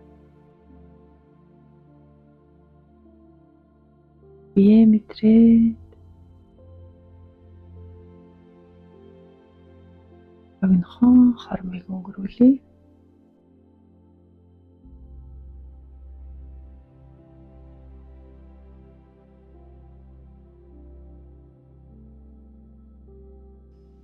Одоо бэлэн болсон үедээ нүдээ нэгээд эргэн тойрныг ажиглаад бит нь яаж хөдөлмөр бэ? Тэр хөдөлгөөнийг нь өөртөө хийж өгөөд энэ цаг мөчийг өөртөө зориулсан та талархаарай. Ингээд асгал маань дүүрч байна. За тэгээд энэ гоё бясалгалыг биднэрт өнөөдөр мэдрүүлж guided meditation-ээр айлуулсан тунгаагчтай маш их баярлалаа. Тэгээд өнөөдрийн битэрийн чадын ядын хийсэн дугаар та бүхэн таалагдсан гэж найдаж байна. Тэгээд дугаараа өндөрлөхөөс өмнө подкастын ерөнхий венттгэгчийг дурдъя. Quality for your health, made in Germany, Denk Pharma таны эрүүл мэндэд чанарыг Германд үйлдвэрлэв. За тэгээд дараагийнхаа дугаараар дахин уулзлаа. Түр баяртай. Тэгээд дахиад тунгаагчтайгээ дугаар хийх болтугай гэж ерөөё.